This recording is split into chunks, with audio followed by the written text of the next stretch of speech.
Perhaps we need some outside universal threat to make us recognize this common bound. I occasionally think how quickly our differences worldwide would vanish if we were facing an alien threat from outside this world.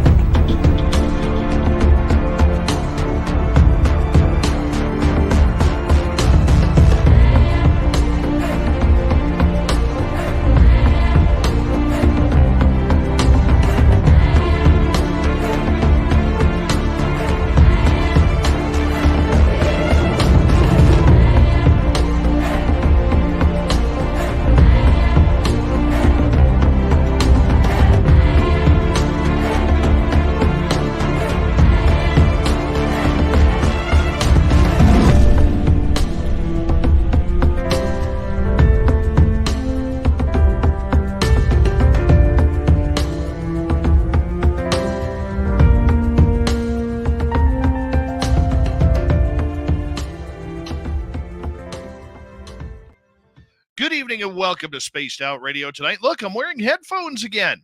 My ears are feeling better. Finally. Good to have you with us. My name is Dave Scott, and tonight we have a good friend of mine. Little Marc Spender is on with us, timber hunter in our chat room, and we are going to talk about some weird experiences that he has had. Coming from the unknown, he blames me for it. We're going to get into that in a little bit. Good buddy Tim in the Backwoods from the chat room is in the studio as well. So we got a packed house here tonight. Hey, the best part about tonight, though, is we have each and every one of you in our chat room. So let us say hello to each and every one of you, because that's what we love to do. Where's my list? We have Tim Mothman and his goatee. Or make that SJ with the gold medal. Tim Mothman and his goatee with the silver. Race fan taking home a bronze medal tonight. Simon the Likeable, the lovely and talented Kira, Chris 716. Good to have you all here. Hi, Polly Rotterman. Good to have you here. Oh, look at that. Timmy in the Backwoods. Little Timmy in the Backwoods. He's like waving at me right up behind my screen. Hey, Dave, how's it going? Flat 6 is returned. Flat 6 will be signing autographs after the show. Line up to the left of the studio, if you don't mind, to the left of the studio. Hi, Penny, Stephanie Kenny Blankenship, Paula Fost, Cosmic Joe. Little Tara Spender is watching, Mark's wife. Little Tara Spender will be signing autographs after the show as well. Line up to the right of the studio, if you don't mind, to the right of the studio. Brown Dwarf, Stephen Finnegan, how are you? As we continue on with our roll call tonight, Eternity Eternal. Noble Patrick, good to have you here. High Rugged Source, thank you for coming on in. Asteroid, good to see you again. Robert Lamoth, thank you for coming on in. Mama Susan, and who is next here? Scrolling on down, Gamer Quest and Aloha Dave, thank you for joining us tonight. Lee the Bee, Operation Shutdown, W. David Page, good to have you all here. Hi, Pam Harris. Nina Williams, thank you for coming on in. Phil the Stalker, what's happening, my man? Good to see you. Kurt M., thank you. Algaray over on Twitch, curled 300 pounds 18 times in 12 seconds to get ready for tonight's show. Super Crazy, Cliff Sy, thank you for coming on in.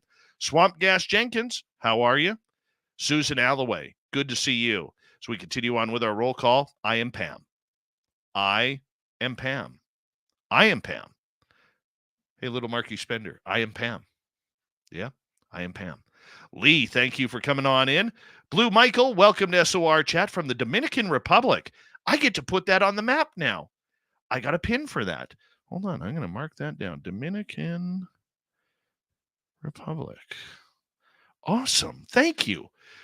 I love seeing people from new countries come on in. Stephen Finnegan, thank you for kicking off the super chat tonight. Really appreciate your love and support of SOR. It's a great way to support what we do on this show on a nightly basis. So thank you very, very much. Hi, Gary Rusin. Good to see you.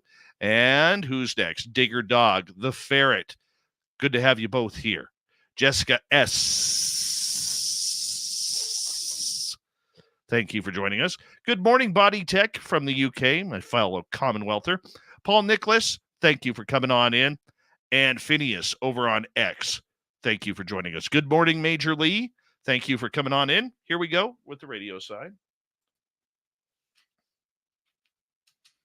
Hello and welcome to the radio and podcast side of Spaced Out Radio tonight. From skeptic to believing researcher, Marc Spender is our guest tonight on the show, and we are going to get into some stories of paranormal, supernatural, as well as Bigfoot and Sasquatch. Yeah, we're going to hit it all in one shot here in the next couple of hours. So thank you for coming on in. And we are in roll call right now. Damian K., thank you for coming on in. Appreciate you joining us tonight. And Karen in the Woo Train, thank you for that lovely super chat. Very much appreciate your love and support of SOR. I don't know where Bill WD-40 has been. Maybe he's on vacation. I don't know. Either way, wherever Bill is, he is lubing us up for tonight's show because you always want to go into a show nice and smooth. You don't want that rigidness. You need that lube from Bill WD-40. Night Watch, thank you for joining us tonight. Very much appreciated. Once again, the super chat is open, and you could shop at our Spaced Out Radio store. We do not have ugly swag, people. Do me a favor. Throw those horns up. Let's rock.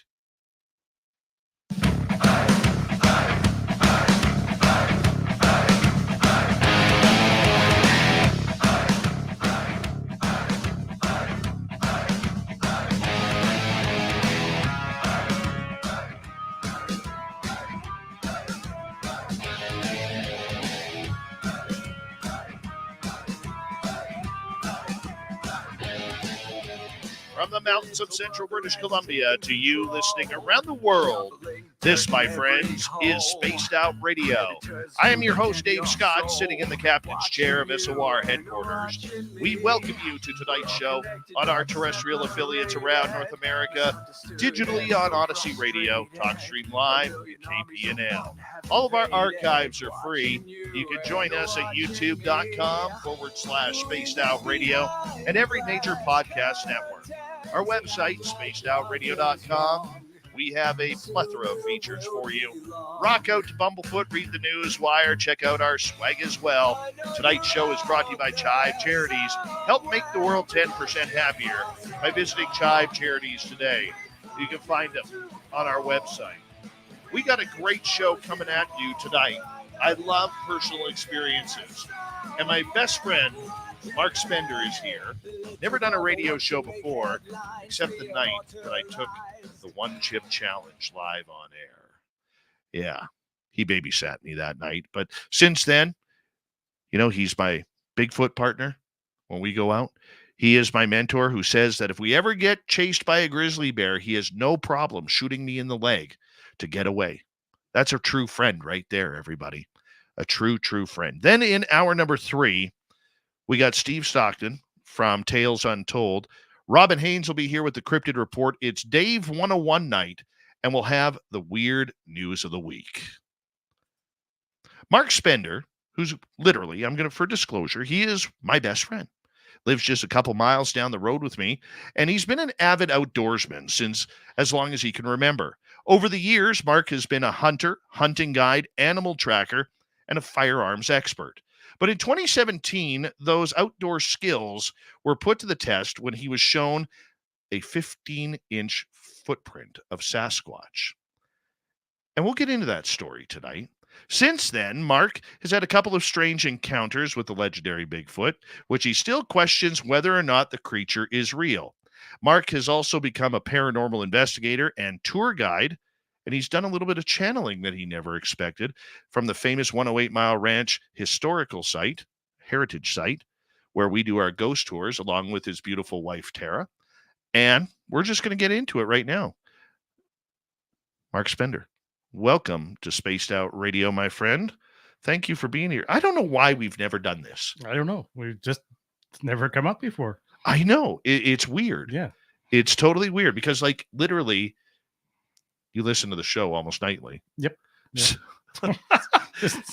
We've never thought of doing it before. So. Well, you know what? The reason why I wanted to bring you on is over the last couple of weeks, I'm really trying to get more people with experiences. And the one thing that I love about your story and where you come from is prior to 2017, you didn't believe in any of this. You like the programming, you like the thought. And Marc and I actually met right after the 2017 evacuation of our town during a horrible, horrible forest fire season. And he actually started listening to the show because my neighbor Tony worked with Mark, and Tony was like, hey, if you like all this weird stuff, my neighbor Dave has this radio show. And, shortly after, a couple hours after we got home and we were allowed to get back into our house, all of a sudden Mark drives up and says, hey, we've been texting. My name's Mark. And we've been literally best friends ever since that day. So it's kind of cool. And I remember talking to you about Bigfoot. And you're like, man, I've spent the last, like, you're much older than me. So you've spent the last literally 40 plus years in the forest. As an outdoorsman, you've been a hunting guide, you've been a fishing guide, you've been an animal trapper, you've been a hunter, you've been an animal tracker for wolves and mountain lions on Vancouver Island. And in all that time, you never saw a Sasquatch or a sighting. So you didn't believe. Before we get into that, though, I want to hear your story about being an outdoorsman, because there's not a lot of outdoorsmen out there who will truly come out publicly and say, hey, man, I've had some stuff happen in the forest that I don't know. And I know it's not a bear. I know it's not a moose. I know it's not deer. I know it's not a mountain lion or wolves. Tell me how, with your experience. I think for me, you spend so much time in the bush. I used to, actually when I first met my wife, one of the first things I said to her is I hunt and fish and do both a lot. And she was fine with that. But I'm the type of guy, all hunting season, I would spend in the bush.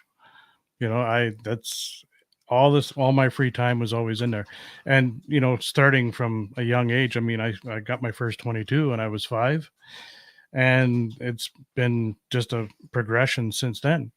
But when it comes to the different stuff in the bush, when you're hunting, or when I'm trapping or whatever, I'm looking for signs of the animals that I'm pursuing.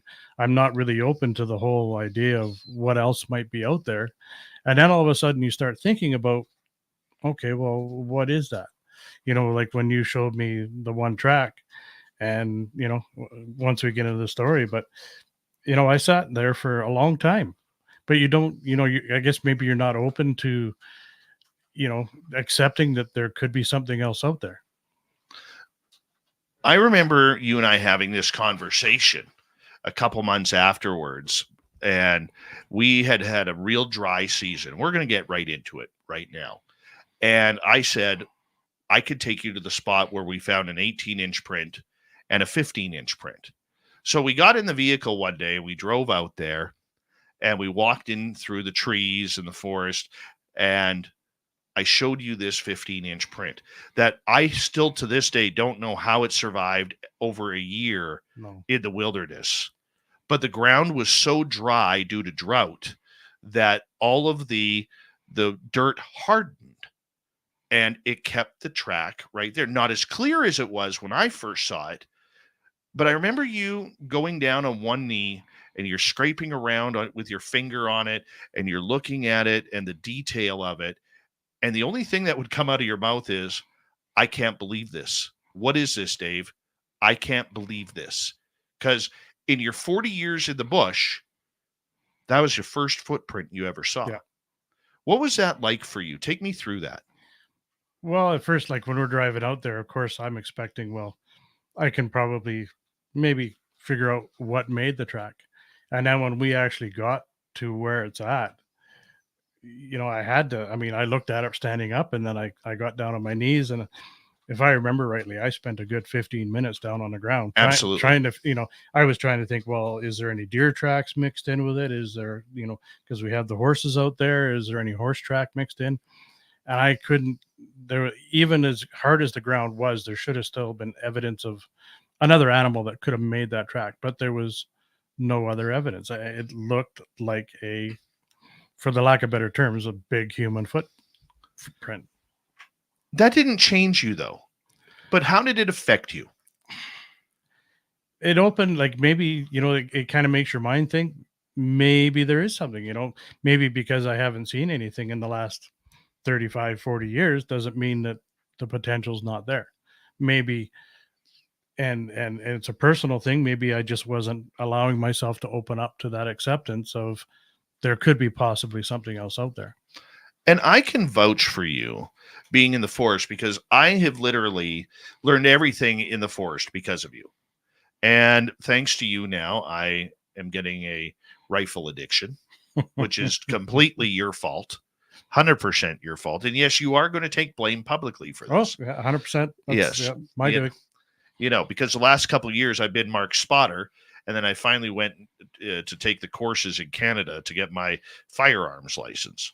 So the point that I'm getting at, though, is I've been out in the forest with you where I'm like, hey, bud, what kind of track is this? What kind of scat is this?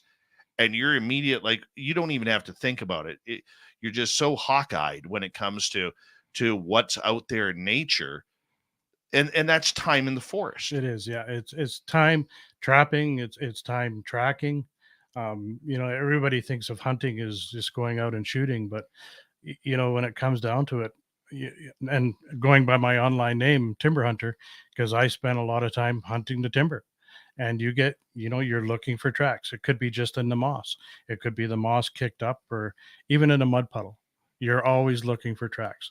When we go out and we're driving out to the area, we're always scanning the tracks. The other day, we saw those tracks running down the middle of the road. I said, pull over to the side, right? Let's see what they are. I mean, I had a pretty good idea what they were, but you want to confirm that. So that's what it is. We are so dulled down with our senses from day to day life, from music and vehicles and bombarded. When you finally get out in the bush, you have to open yourself up so you can see these things and hear these things. You have to try and dilute all the domestic sounds that you're used to during the day and just listen to what nature is putting out to you. The one thing that impressed me about you was I remember one day we were coming out of the original Sasquatch site. I don't even know if you remember this or not. And I was stepping onto this moss. And you're like, oh, you just stepped over a wild horse footprint. And I look down, I see nothing. I just see moss. And I remember looking down between my legs and I'm like, where are you seeing this print? Yep. And you were like, and you got down and showed me. You said, back up a little bit. And I backed up and you got down and showed me just the faintest image of the round hoof of the horse. And he's like, and Mark was like, see this right here? That shows me there's a print. Deadpan, I had trouble seeing it even after you pointed out, but you are literally a hawkeye out there for this stuff. Yeah. But could it have been that through all the time you spent in the forest where there have been Sasquatch sightings everywhere you've went, from Vancouver Island to here in the Caribou region where we are broadcasting live, is it maybe because you never knew what to look for? I never knew what to look for. And personally, I can say maybe I just wasn't even open to the thought of the idea of it possibly being there. If something had stood in front of me, I would be like everybody else, just flabbergasted. But I've never had that. I'd never had that experience. I'd never been, had a track pointed out to me or seen a track. And I mean, I've walked a lot of miles in the backcountry, and the chances of seeing one, and I've just never seen one before. And then when you finally get pointed that one out, like I say, I spent 15 minutes down on the ground, and me, if I can disprove it, I'm going to disprove it. But I could not, absolutely, to this day, I will state, I cannot disprove that is not what we think it is. And I laugh at you about that. I laugh at you about that. But it opened your eyes. It did. It opened your eyes that there was a possibility. Yep. And let's fast forward a couple of years later, because another Sasquatch happened where we weren't expecting it. And this happened at the famed Flight 21, where Merle, myself, you are going, and Samantha Mowat, and one other are heading out there next weekend. And we're going to be camping that weekend. And I'll be honest with you, I'm a little scared. I know nothing scares you, okay, but you weren't there last year when the weird stuff was happening. But in 2018, when we were out there, we were out doing a paranormal investigation with Merle. Yep. And for people wondering who Merle is, well, listen to last night's show on our podcast or our YouTube channel, and that way you'll be able to hear it no problem. And Merle comes on once a month on this show to take us down a paranormal journey. So, anyways, moving on, we went out there because I don't think the flight crash site had ever been investigated at that point that I No. know of.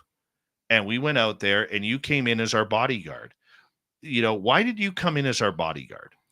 Well, this area, I mean, there's lots of things that can try to get a hold of you out here. We are starting to see a lot more grizzly sightings in our area. My biggest thing is maybe not so much the bears, but the time of year when we're going out, the moose had just calved. You get in between a mama moose and her calf, and she's going to come at you. We're going to do our best to try to avoid that situation. But, whenever there's people going into the bush, Merle has lots of bush experience. You yourself, you're relatively new to it. So I'm going to see things, I'm going to hear things, and I may be able to say, no, we need to leave now. Maybe hear something in the distance and we need to go. Whereas you guys might not recognize it. So we can avoid the danger. That's the whole ticket, is to not put ourselves into that kind of danger. Well, and that day we had investigated for about 90 minutes, and Merle was asking if there was any more debris in that area. And we decided to go on a deer trail, and you held off. You walked the deer trail with us and opened up to a meadow. And then you held back because you had said that you have good line of sight in case any predators were there. Yeah. And so we walk in, Merle and I walk into the meadow, and that's where we heard the chatter coming from the trees. And for people who may not understand this area, it is extremely remote. We are 25 miles, 34 and a half kilometers into the forest. Yep. And it's not like a highway, people, where there's always vehicles going by. You're lucky if you hear one vehicle off in the distance. There's no people out there. There's no feral people that we know of in that area. And we hear what Ronald Moorhead calls the samurai chatter right in front of us. Now, you did not hear that. No, I didn't know. Merle and I did, because we called over to you to see if you were actually talking to us. And then it happened again, which I don't think you heard again. And it was only about 40 feet in front of us. And we're looking around and we see nothing. Nothing. It's trees, it's rocks, it's fallen trees, nothing there.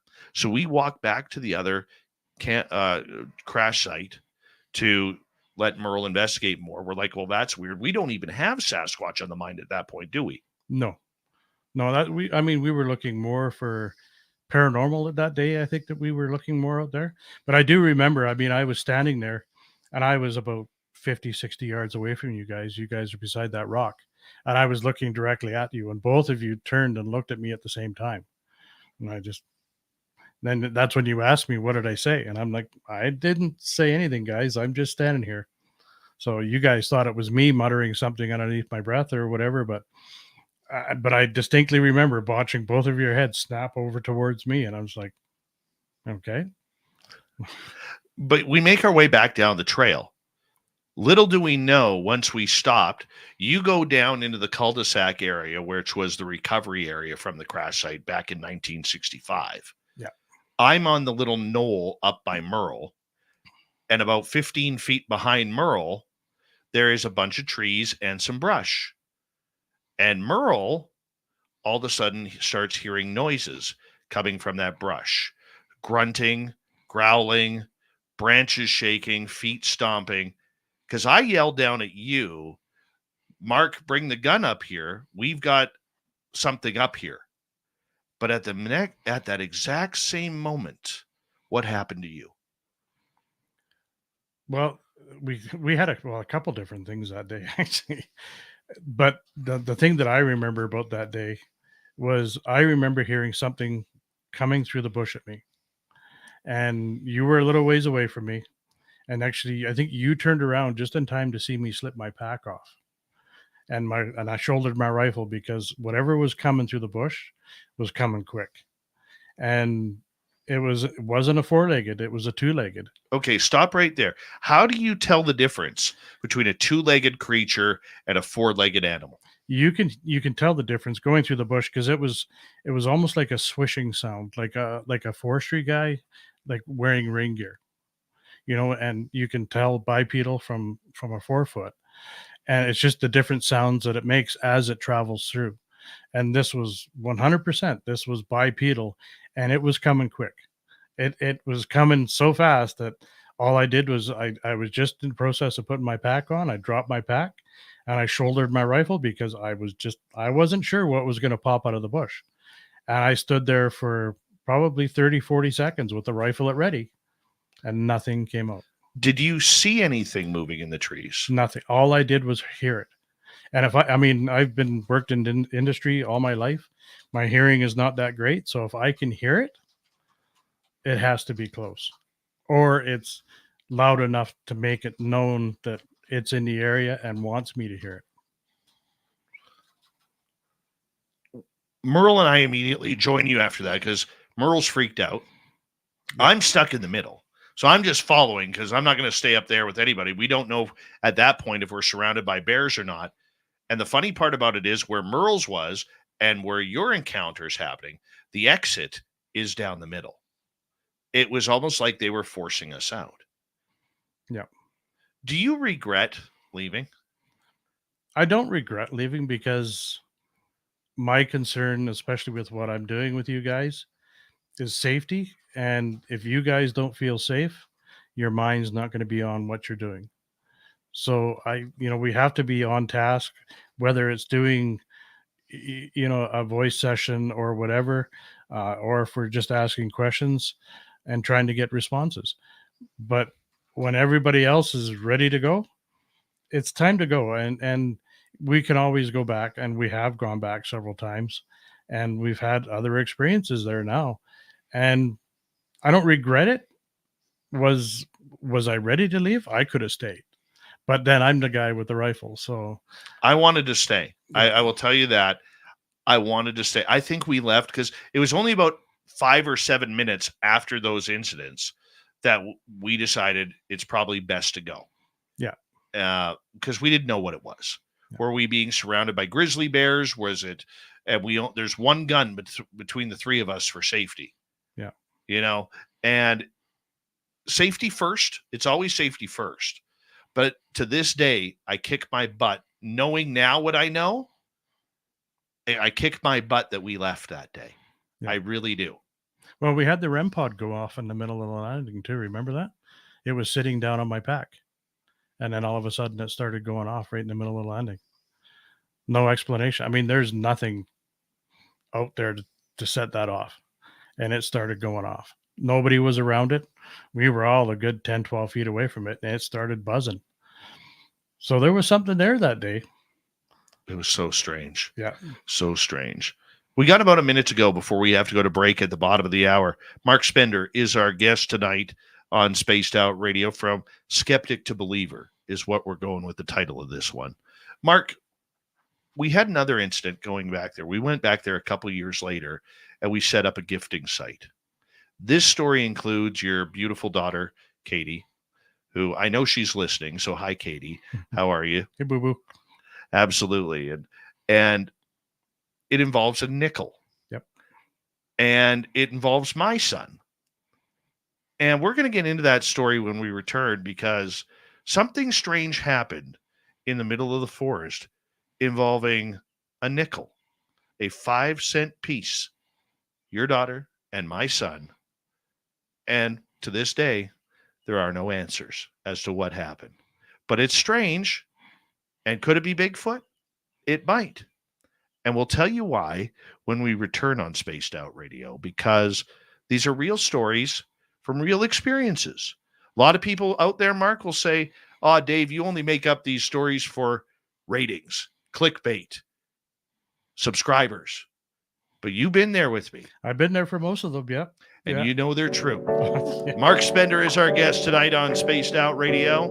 We're hanging on out with some Bigfoot stories. We'll get into a little paranormal next on Spaced Out Radio. Stay tuned, everybody. We'll be right back.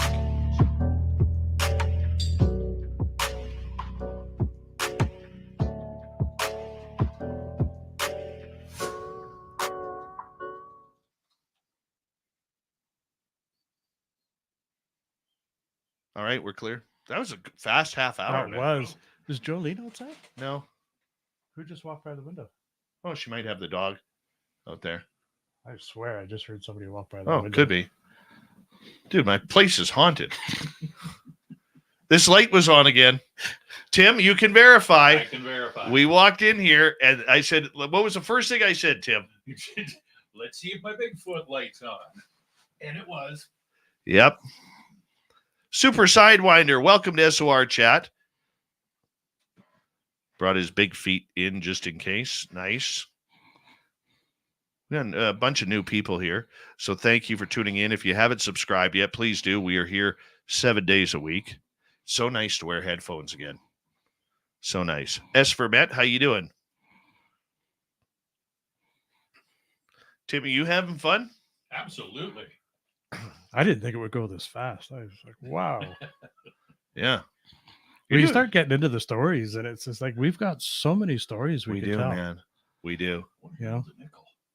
It's- Oh, wait. Yeah. Mongo, how you doing? The lovely and talented Katie Page. Congratulations on joining UAP Studies podcast with Jason. That's going to be a great show with you two. Really is going to be a great show. You know, I've seen Merle book it twice. Once was in the barn. Yep. He got freaked out in the barn. And once was out at Crash 21 when he heard those mumblings. Because Dave and I were down by the landing and he was kind of he wasn't even 20 feet away from us. Okay. And he booked it back to the landing quick. Mhm. Like he's like saying some words. And then all of a sudden, Merle's famous words are, "That's it, I'm out. Yeah.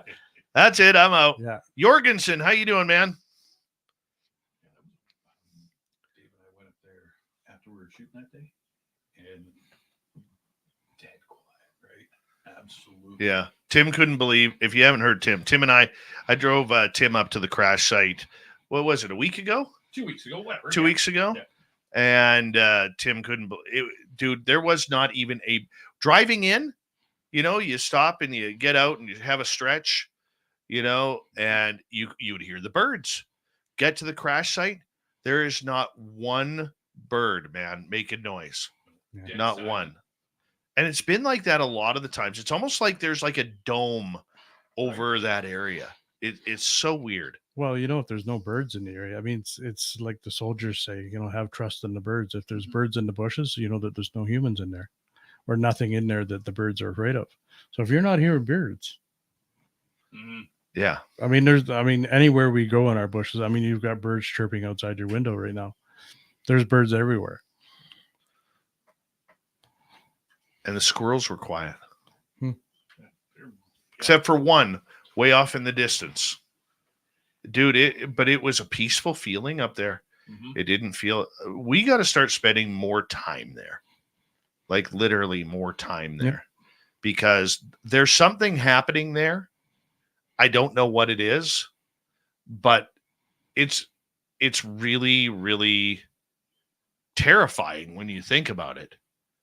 Because you not only have to play the wild animal game, but you have to play the weird game too at the same time, and it's hard to switch. And to be honest with you, now that, I still haven't got my firearms license, but when it finally comes in the mail, I'm going to feel a lot safer in that area, packing my shotgun around. That's for sure. Yeah. And trust me, I have a sexy shotgun. I do. Yeah. Well, you don't have it yet because I still have it. Yes. Yeah. Mark won't tell you that I paid for it. He won't tell you that. You saucy bastard, you. We got about 1 minute here, bud. Yeah, it's a very interesting site out there. The energy. Yeah. It's not overwhelming, but it's definitely there. Yeah. Well, when I did that one with Bill Hauser out there too, Bill, we did that YouTube video. That was an interesting day as well. And we got the name of Yeah. a ghost actually spoke a name through the ghost box. Yeah. And when we got back, Tara, Mark's wife, looked it up on Google, the crash, the victims list, and the name was on there. Yeah. Yeah. It was creepy. Christina. I don't remember her last name, but it was Watson. Christina. Was it? It was Watson or Warden or Yeah. something with a W. Yeah. Yeah, it was crazy. All right, we got 15 seconds. Thank you, W. David Page, Joe, Karen, and Stephen for the amazing super chats tonight. Very much appreciate the love and support. Don't forget, you can shop at spacedoutradio.com. We do not have ugly swag, people. No ugly swag. Here we go.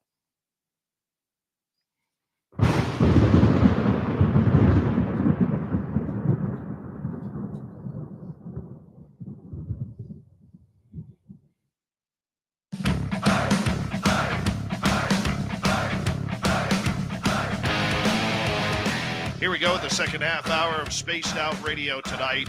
Good to have you with us. My name is Dave Scott.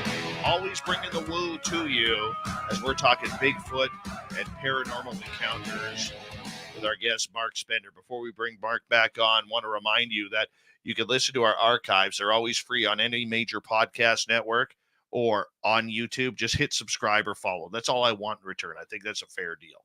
Our website, spacedoutradio.com. We have a plethora of features for you. Rock out to Bumblefoot, read the news wire, check out our swag as well.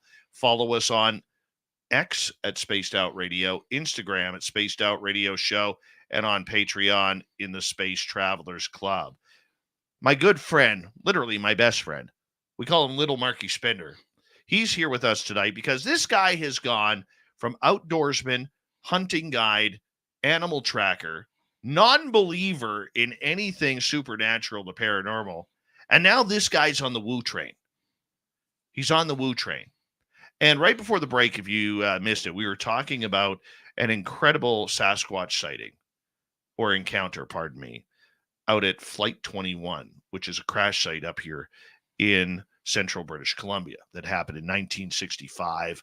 52 people lost their lives that day when a bomb blew up a DC-6 plane.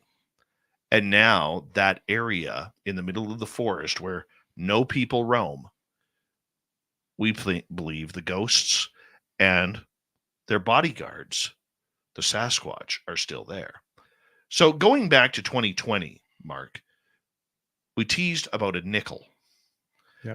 We decided that we were going to set up a gifting site in that area in the backwoods because we found the trail that Sasquatch had snuck up on Merle back in 2018. Do you remember what happened when we first walked back there? The portal or whatever it was where we all got sick? Yeah. It was actually, if I remember rightly, it's only about 30 or 40 feet away from the tree we set up as a gifting site. But yeah, it was a nauseating feeling in the stomach. And at that time, I was still fairly new to all the paranormal and Sasquatch, and I can't explain it to you. And I'm the type of guy that, I gotta have that proof. And there's definitely, I had that proof because I don't get sick in the bush. I've never had that feeling where your stomach all of a sudden is just like you want to just hurl. And that's what it was. I think I actually almost got sick. I know Katie was very concerned, my daughter, and she was, Dad, are you okay? And I was just like, yeah, no, it's fine. And then I think we went on another 10 feet and I was fine. Yeah. Yeah. I had a real bad headache Yeah. in that area. And then our other friend, Mike, was not doing too well either. And Leon's Leon. He's like, oh, whatever, let's just have a good experience. But we set up a gifting site by this massive old growth tree that's probably 125 feet in height. Just gorgeous, thick Douglas fir tree. We set up a gifting site there. We left a couple of shiny rocks. We left a couple of toys. We left a one of those dollar store basketballs that's made for a child's hand. And we put this, it looks like a plastic popsicle in the tree bark. So it stood there. And that's plastic, not popsicle, sucker. Yeah. So if you go to the dollar store, you can get this plastic sucker, but you can pop the lid open and inside there's a bunch of gumballs. That's what it was, if you've seen them before. So here we are. We set up the gifting site, and then your daughter Katie. Hi, Katie. How are you? She asks, or you said to her, "Do you want to leave something?" And you reached into your pocket and you grabbed a nickel. Take it from Yeah. there. Yeah, because I wanted Katie to feel part of it, and I said, "Do you want to leave something?" And she says, "Yeah." So I reached in my pocket, and I had some change on me, and I happened to have a 1965 nickel. So I handed it to Katie, and she says, "Well, where do I put it?" I said, "Well, you put it anywhere you want." So she chose to put it on a decaying log that was not very far away from the gifting tree. About 8-10 feet. Yeah, not very far. So she placed that there. I'm like, that's a good spot. We know where it's at. If we come back and it's missing or whatever, we know we can take a look around, and it's a shiny nickel. We'll find it. But we didn't find it. Yeah, we went back a week later. Yeah. Your nickel is gone. We can't find it. So we continue on. None of the toys really moved. There was some action, but it could have been anything: a deer, a moose, a rabbit, a mouse, anything that could have moved that. We go back the following week. And I remember we're looking around. I quickly scan the tree. The toys really haven't moved. And we're kind of spreading out. And all of a sudden, my son says, "Hey, Dad, what's this coin doing on the gumball?" And I'm looking at it because here's what I remember. When the nickel went missing, we were very skeptical of it because it could have been anything. A crow or a raven like shiny objects. Rats, mice like shiny objects. We weren't thinking Sasquatch. No, we weren't. No. Until we find not the 1960s coin on this gumball holder, a round gumball holder, but a 2019 Canadian nickel sitting right on top. And my initial thought was that a person did it. But the more I think about it, there's no way. What are your thoughts before I give my explanation? Well, I know that there's lots of people that do go out and visit the crash site. But where the gifting tree is at, nobody's going to walk back there. Nobody's, it is there's a deer trail there, a horse trail. The horses go up and down, but there's no reason that anybody would deliberately go back there. There's no other remnants of the crash back there. There's no plane parts, there's nothing like that. So there's no reason for anybody to go back there. I'm sure that somebody could have wandered back there, but also on the way in, we're looking for tracks on the trail, and there was no tracks on the trail.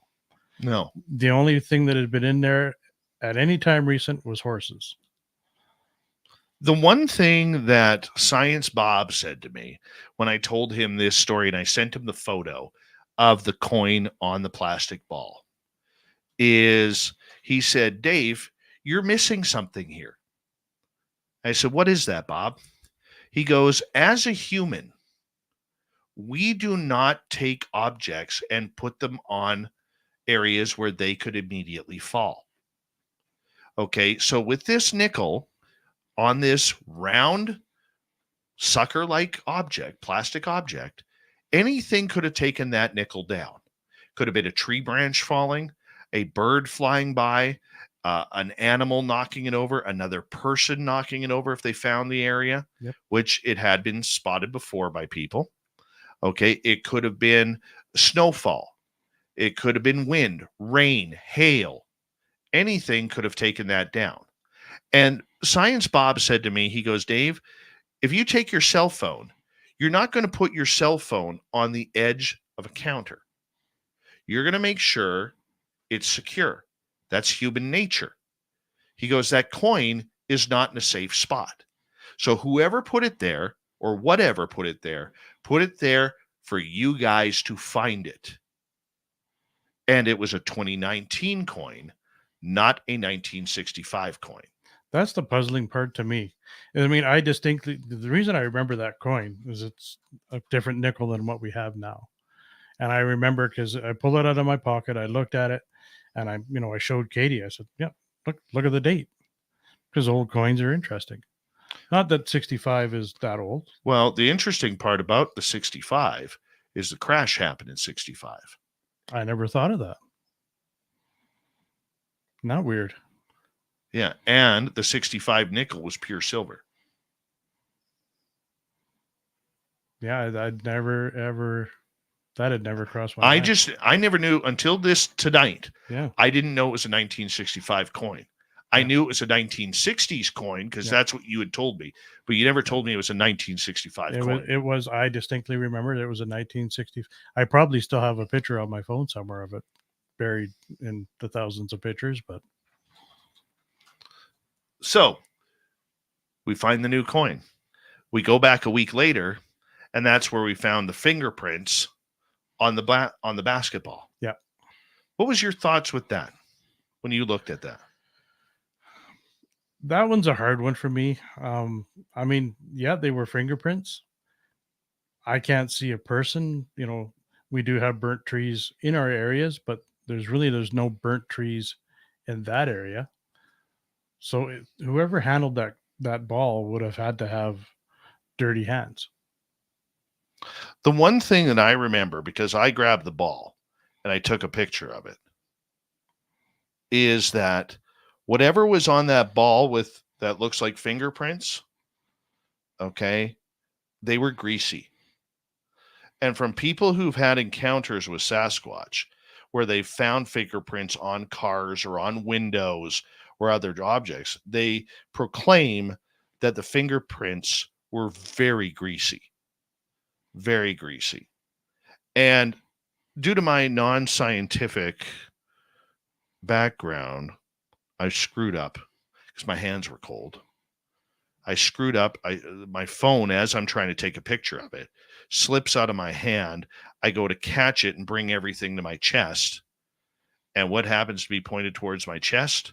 The basketball with the grease on it. Good job, Dave. Great job to save that evidence. But I got the photo. People are like, where's your evidence? I got the photo. But no, it was not blood. It was not blood. No. It was grease. Yeah. Something with very dirty hands. Fingers aren't square like that, though. No. So Yeah. we tried putting a trail cam up there. Left a trail cam up there for 8 days. Nothing happened. Nothing happened. But we went back and we kept going back. Through the winter, we did not go because the snow in that area gets very heavy. Mm-hmm. And that leads us to a trip you missed last year because you decided that family was more important. Well, once in a while, I know. But that's where we ended up having the Sasquatch and alien encounter. Yeah. At that with Merle and Samantha Mowat and a few others. Right? So, Bigfoot. Let's move over to 2022. In March or May 2022, I find an area where there was a 13-inch print. And you know what's happening. See, this is where Mark, on radio, you can't see Mark's face right now, but he is really trying hard to grind his teeth on this one. Because we found an area where there was a print. We put up another gifting site. And then on Canadian Thanksgiving, October 8th of 2022, the day before Thanksgiving, it was a full moon out. And we're standing there. And we'd been there multiple weeks before. Yep. And we were hearing noises in the trees. And we were seeing the flashes. Yeah. This other area has a lot of strange happenings there. I mean, we've seen flashes. We've seen orbs. We've seen what looks like fairies, like orange and red fairies ripping through the trees. We've heard, heavy footsteps all around us, even though the closest tree to us is about 60 feet away. We've had UFOs in the sky there. We've had everything going on. And all we're doing is sitting around a campfire, letting it come to us. How does that make you feel? To me, it's great because you're letting your senses become accustomed to what's there. We're trying to hear everything and anything that nature has to offer to us. And, other than the crackle of the fire or us chatting or doing whatever, watching Starlink go through the sky, um, we're just absorbing what we can, and to me, those are the best times, especially when you're sitting around a fire. There's nothing better than sitting around a fire in the dark and watching the stars. But there has been a number of times where we've been sitting around the fire and we've jumped out of our chairs because their sound seems to be something close. And that's happened on more than a few occasions. What's that like for you? Why do you think, are you thinking at that moment it's a bear or a moose? What's going through your head? Yeah, my first instinct is animal. That's because, we were just out there the other weekend and we've got wolf tracks, we've got coyote tracks, we've got bear scat, we've got bear tracks, we've got horse tracks, we've got deer tracks. There's everything in that area. So my first thought to my mind comes, okay, is there a bear coming through? Is there a herd of horses coming through? Do I need to be ready for something that is coming through? Because I'm usually bear defense. So my first thing is I got to keep everybody safe.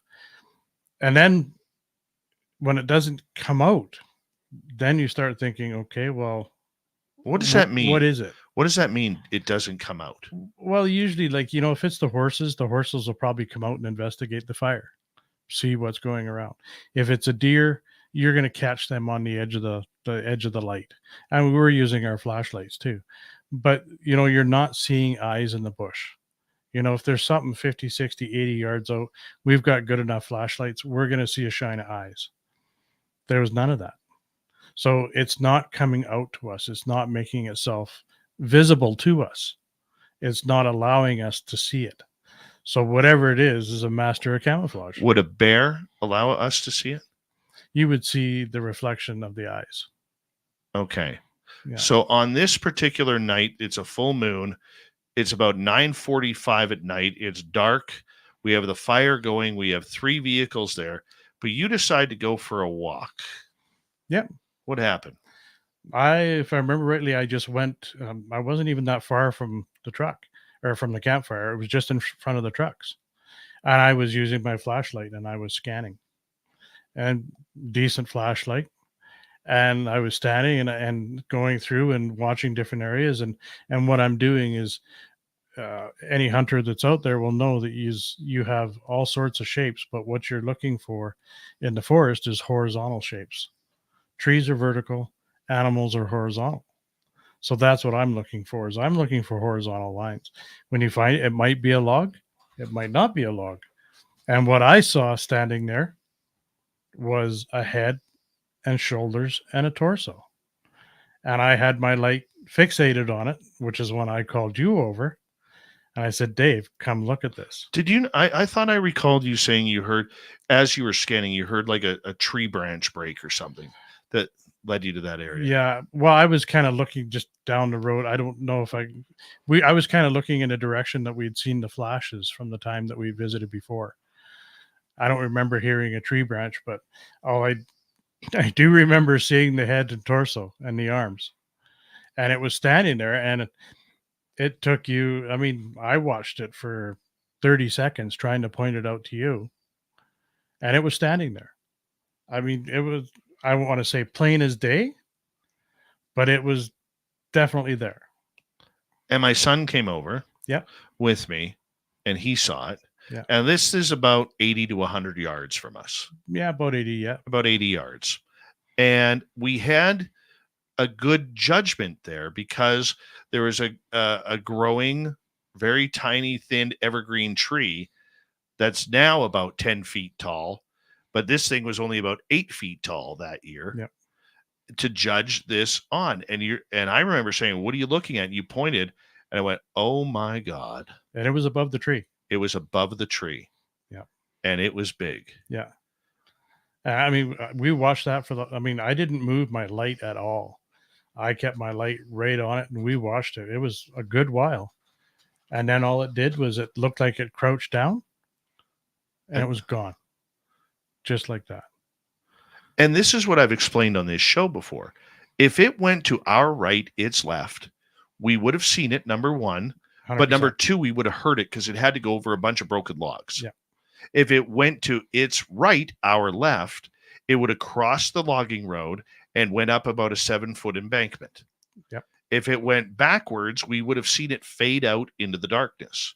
If it came forward, obviously we would have seen it. It vanished. It crouched down and was gone. I have no explanation. I mean, like I said, I've seen a lot of stuff in the bush. If there had been prints there, I would have went without a doubt. But we went back, I think, the next day looking for prints. 2 days later. Yeah, and we scanned that whole area. We walked that road for a long ways looking for prints, and we could not find prints. I knew exactly. I stood where I was standing the night before, or 2 nights before, and you went down to the corner, and I said, that's where it was. And we could find nothing.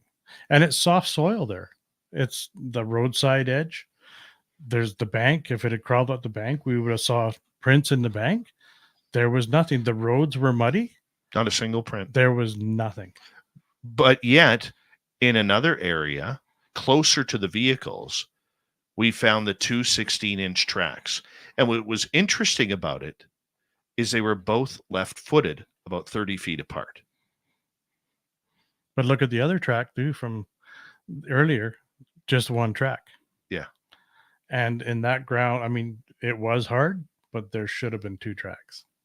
There should have been a whole trail of tracks. Yeah. And yet all we had was two 16-inch tracks. Yeah. I've never seen a dual set of tracks, just once. What was your thoughts? We got about 2 minutes to go here.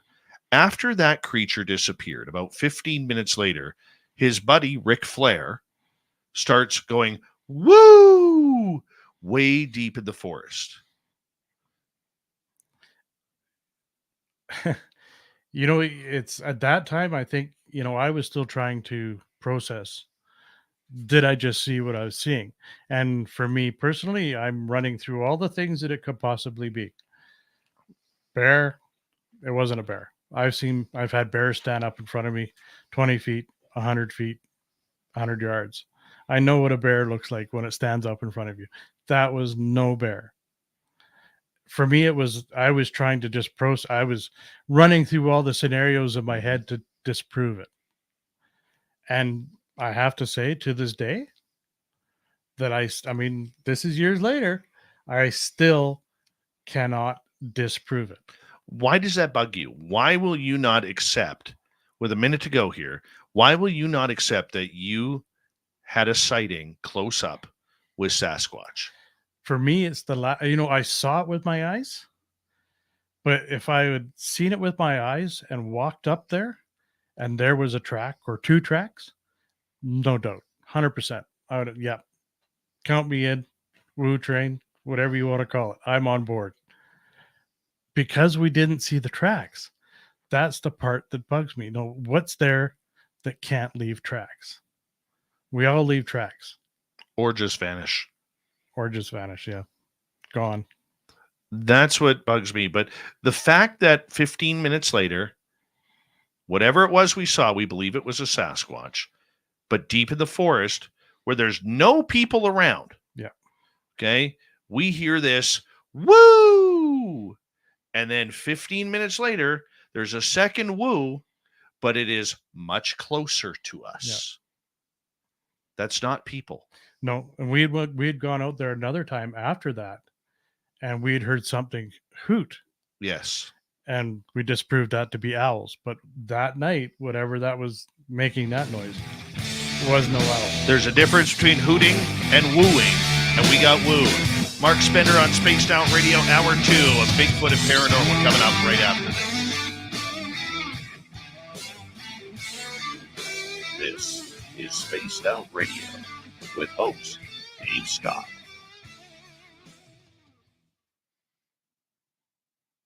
How you guys loving the show tonight in the chat room? Real experiences as we go. I hope you're having fun. I am having a blast tonight. I've got Mark right in front of me. On the other side, you can't see him, but Tim, chat room is Tim in the backwoods. He's here too.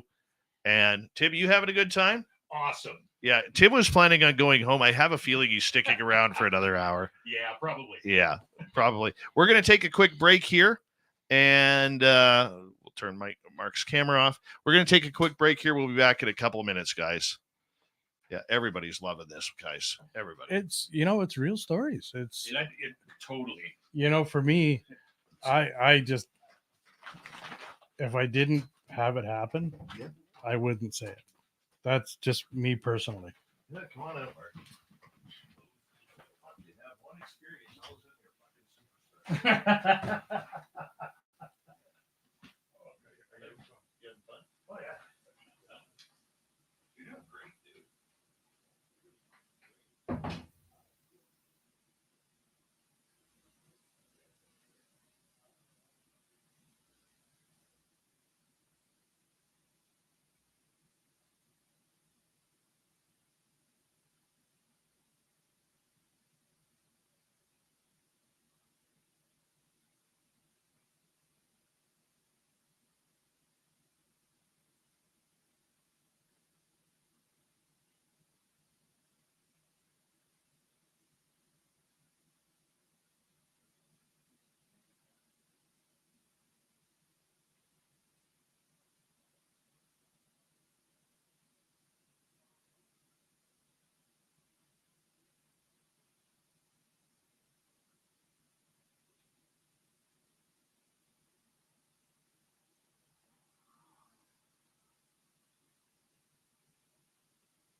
saber's closed, Right. and the hammer's cocked.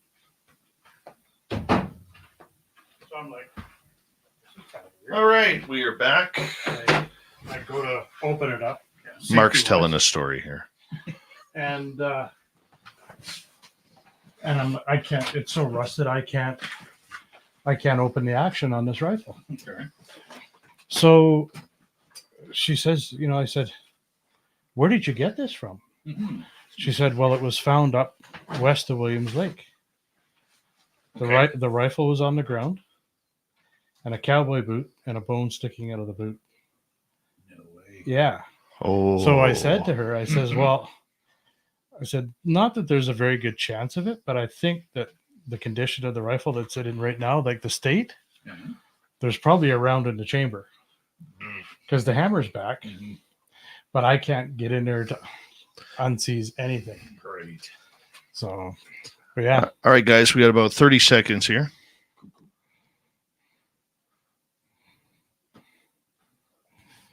All right.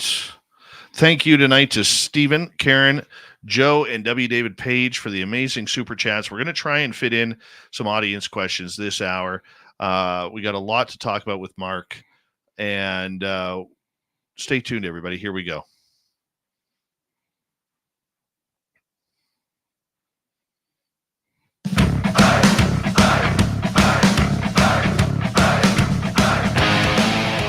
Here we go with hour number 2 of Spaced Out Radio tonight. Good to have you with us as we're talking real Sasquatch encounters with Marc Spender. And we love that you tuned us in. Hello to everyone listening in on our terrestrial affiliates around North America. We really do appreciate earning your listening ears. Our website, spacedoutradio.com, we have a plethora of features for you. Rock out to Bumblefoot, read the news wire, check out our swag as well. Follow us on X at Spaced Out Radio, Instagram at Spaced Out Radio Show, and on Patreon in the Space Travelers Club. The Desert Clam has set the password for tonight in the SOR Space Travelers Club. What is this? Pantechnicon. Pantechnicon is your password. Use it wisely, Space Travelers, as the Clam sets the password each and every night right here on Spaced Out Radio. Our website, once again, spacedoutradio.com.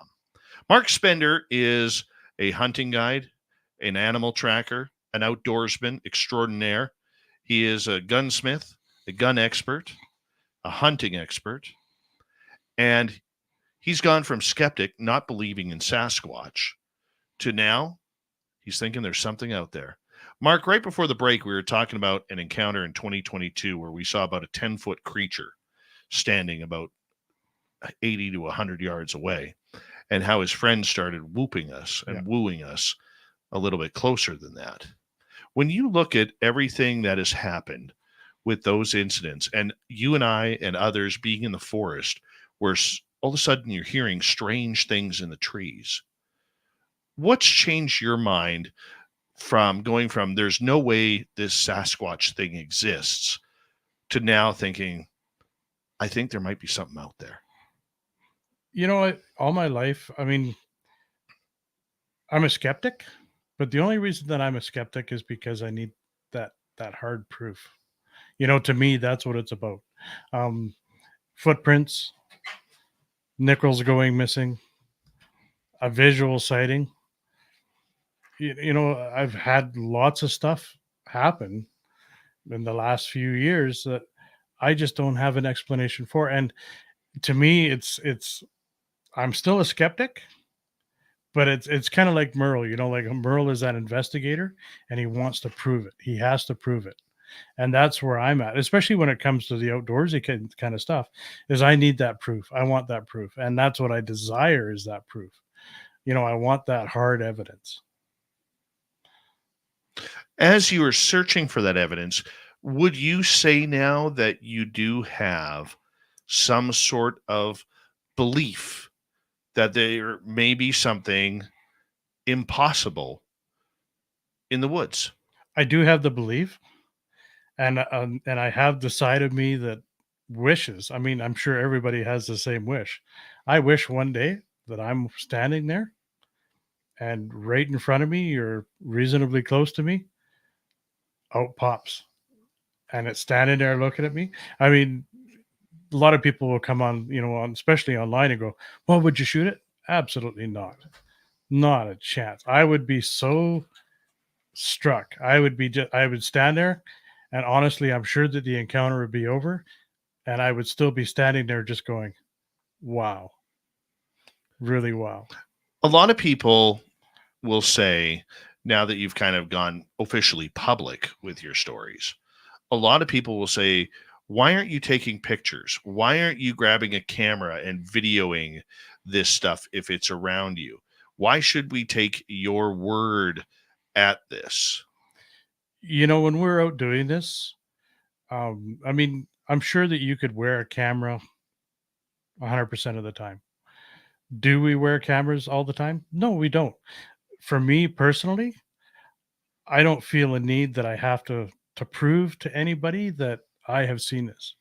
I'm the type of person where I'm skeptical to say that I've seen it, but if I have seen it, now I can say to, like to myself and to other people, yeah, I have. I've had the encounter. Was it Sasquatch? What else could it be? When you look at all the other hunters you've been around, and I'm not sure if you've mentioned this story to anybody else, do you feel that those who say, well, I've spent 50 years in the forest, or I've spent 35 years in the forest, I've never seen anything, what's the difference between that outdoorsman and you? I think that the difference is of people not being open to the idea that there is a possibility. If you're closed-minded and you're focused strictly, it's like if you go deer hunting and all you see is moose. All you're looking for is deer, but all you seem to see is moose. So now instead of just going out and in particular looking for one specific animal or to have one encounter, we're now opening ourselves up to whatever happens, as we always do out there. Whatever happens is going to happen and often does to us. I think that's the difference between me and other people is I'm open to having that experience. Whereas a lot of other guys are going, nope, no. I've been out in the bush for 50 years. I've never seen it. It doesn't exist. I would have seen it by now. Yeah, that's the story. But the question is, do they know? Do they know that they haven't been tracked? Because how many hunters out there have you talked to over the years who have said, you know what? I was hunting up on the bluff and I was camouflaged and I bedded down and I started hearing these real heavy footprints or sounds around me. It was like I was being stalked by a bear, but I've seen enough bear. I don't know really what it was. I mean, you've heard those stories. Yeah, but even when it's a bear, I can remember years ago, I was a forestry silviculture guy, and I was sitting on the edge of a bluff eating my lunch, and I had that feeling that I was being watched. And I turned around, and there was a black bear 20 feet away from me. You have that. We have those senses. If you're being watched, you're going to feel it. And it's the same with, a lot of people, as I stated earlier, are so bombarded every day by our civilized noises. They don't want to open themselves up to listen to nature. What nature's telling you, like the birds, if the birds go silent, something's probably there to make the birds go silent. I remember the first time I had that happen, and I was out looking for rocks for my rock garden. And the little guy was out with us, and the birds were chirping, the birds were yapping, and the little guy and mom were down this old former logging road, just kind of looking for rocks. And all of a sudden, everything went silent. Because I remember you told me, if things go silent, get back in your vehicle, because you knew I was unarmed. Yeah. And I remember just standing around, looking around, and all of a sudden the birds went quiet. And now I'm not saying it was Sasquatch. It could have been anything. Yeah. But I immediately called the family over and said, we got to get into the vehicle now. And because the birds have gone silent. It's amazing. Yeah. But, I know lots of guys too that, they know that there's cougars out in the area, And they say, well, there's none around here. I've never seen one, until they turn around and there's one 15 feet behind them stalking them. And I have a personal friend that happened to him and his boy, never seen a cougar until they turned around. They had that feeling, turned around, and there was one walking up the trail right behind them, stalking them. So stuff is out there. You just got to be open and quiet enough to see it and have it happen. How stealthy are animals? Well, I've had moose get up in front of me in the timber. I had one in the Prince George area. It was no more than 20 yards in front of me. Full-size Shiras moose. Get up. I saw it stand up, and I saw it walk away, and I never heard a sound. You would think, though, with that kind of weight, a moose in our area is 1,500 pounds full grown, around there. 1,200, 12. Yeah, big one would be 15. Okay. There's black bears, grizzly bears. Yeah. Even the wolves don't make noise. And we've been to areas where we know there's large wolf packs in those areas. Yep. That area that our gifting site is, the one we had the sighting in, is a very popular wolf area. There's a big pack of wolves in there, including one big one that we've found the prints to. That's a big track. That's at least 100+ pound wolf. Yeah, that's 5-6 inches across for a wolf track, which is a big dog. So before we move on to the paranormal stuff, you and I went back to our gifting area this past weekend. Yep. We found a tree. We did.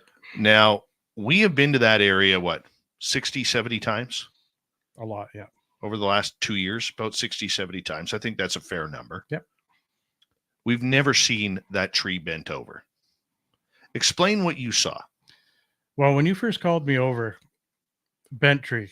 Well, nature bends trees. And, it was kind of one of those things where, okay, well, let's look at the base, see if something had pushed it over. That's where I went to. And then you went over to the top. And then that's where you were like, no, there's something wrong here, because the tree that had fallen on top of that tree had been there for a long time. Probably happened in the last 4 or 5 years, maybe, and to have, that tree was on the ground long before that other bent tree was there. So explain to explain, the tree is hunched over. Yep, bent right over. It's bent right over. But the weird part about it is this 12, 14 foot log that used to be a tree, it's now a log. Yep. It's rotted out. The tip of the healthy tree is jammed underneath this log. Yeah. Now, what would that log weigh about? 100 pounds? Probably, yeah. Not easy for a human to pick up to put a tree in. So with that being said, what could cause that? There's nothing in nature that I like, if that tree, if they had both been around the same similar age, and the one was, or if they were both still alive or both dead, that would be different. But in this case, you have one tree that's obviously dead for quite some time, and another tree that is still healthy, and yet the top of that tree is jammed underneath that log like it was put there for a reason. And we've been there, like you say, a lot. And I don't remember that tree being bent over like that. It's a strange occurrence. And a couple of weeks previous to that, Tim's in studio here just listening in. Tim and I were there. And Tim, I think you noticed that tree as well, did you not, when we walked into that area? Yeah, I did. Yeah. So I'm going to give credit to Tim for noticing that. But my first thought was snowpack. But we had a real light snow this year. There was, in that area in winter, there could be 4 or 5 feet of snow. And we didn't get that this year. Well, not only that, but the size of that tree, I pointed it out to you when we went in there and looked closer, is there was a lot of other smaller diameter trees that were not bent over. This tree, it has to be 8 to 10 inches through at the butt. It's a fairly good sized tree. There's no way that the three of us could bend that tree over like that. Absolutely no way. And yet many people within the Sasquatch world believe that this is a sign that it is a subtle sign that most people would not pick up on, that Sasquatch will bend trees as markers, Yeah. or leave X's with trees interwoven between trees to make what looks like a giant X between the logs. And what you can't see in that picture is the top of that tree that is jammed underneath of that other log. Like it was placed underneath of that other log. And that other log has definitely been on the ground a lot longer than that tree has been bent. I just don't know what the message is. Is it a marker that we're here? See, I'm looking at it. Last year we had feelings that they were around, but we had no evidence. Yeah. There was no sighting, no footprints, no nothing in 2023. This year, it's almost like, hey guys, we're leaving you a clue that we're here, because they recognize the vehicles, they recognize you, they recognize me, they probably recognize my son. Mike usually comes out with us, another friend. They would recognize him, because usually us parking in the exact same spot, Yep. hanging out in the exact same area, putting out the exact same intentions every time. Do you think that was a lead on for them to show that we were still around? Well, I think that whole area, I remember I said to you, like, this is a healthy area. We have everything here.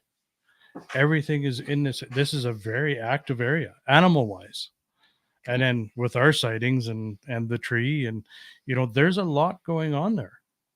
And to a lot of people, I mean, we saw it the other day there, where the other guy in the truck zoomed right by instead of stopping. I mean, they just, and most people don't stop and really dig into it. Really take a look at an area and then observe it. For our radio audience who can't see any photos that I put up on the screen, that can't see me. They're very lucky seeing two faces for radio. Yeah. Really talk on YouTube. But for our radio audience who can't see this, we're not talking about a 1.5, 2 inch round tree here. We're talking that maybe stands 8-10 feet high. We're talking about a tree that is probably 50, 60 Yep. feet tall. Yeah. Bent right over. At the base of it, it's probably what in diameter? Probably 8 to 10 inches in diameter. Yeah. Like straight through. That's bent right over. Yeah. Not broken. Like it's been curved like a hockey stick. Like, remember playing floor hockey in school? The Americans probably not. Okay. The Brits, that's a game that, is not soccer. But what I'm saying is, that tree is bent right over and it's hooked and tucked underneath a log. Yeah. That just doesn't happen in nature. No. And it's such a, when you see trees, like you'll see lots of trees falling across each other in the bush that cross and X's. But this tree, the way that it's bent, the size of the tree, to me, there's nothing there that says to me that this happened naturally. And that's a birch tree. Aspen tree. Yeah. Okay. Yeah. All right. Yeah. So, I mean, they're not the strongest wood, but like I said, there's the three of us together couldn't bend that tree over like that. Not a chance. There's no way. Not a chance. There is absolutely no way. 5 minutes to go here before we have to go to break at the bottom of the hour. Outdoorsman and Sasquatch researcher. That's what I'm going to call you now. Okay. Yeah. Marc Spender is with us tonight on Spaced Out Radio. He's my best friend. And we have encounters together that are strange. Why do you blame me for everything, Mark? Well, I never really was doing much of this stuff until 2017. Then who did I meet in 2017? So you're blaming me. You've blamed me for all your paranormal encounters. You blame me for your channeling encounter. You blame me for your Bigfoot encounters. Not really blaming you. You blame me. Yeah, Mark. I'm blaming you. You blame me. Yeah. All right. You talk about it every week. All right. When we go out ghost hunting or we go out everything. Do you consider yourself a ghost hunter now? I like the ghost hunter investigator would be more investigator and experiencer. I like the experience.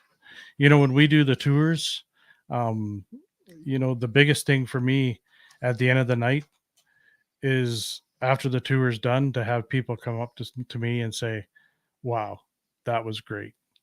That was, you take and same as you with me with the Sasquatch, you take somebody who maybe is not a believer, and now you turn them, and it's just kind of like, wow, I've got stuff that I can't explain.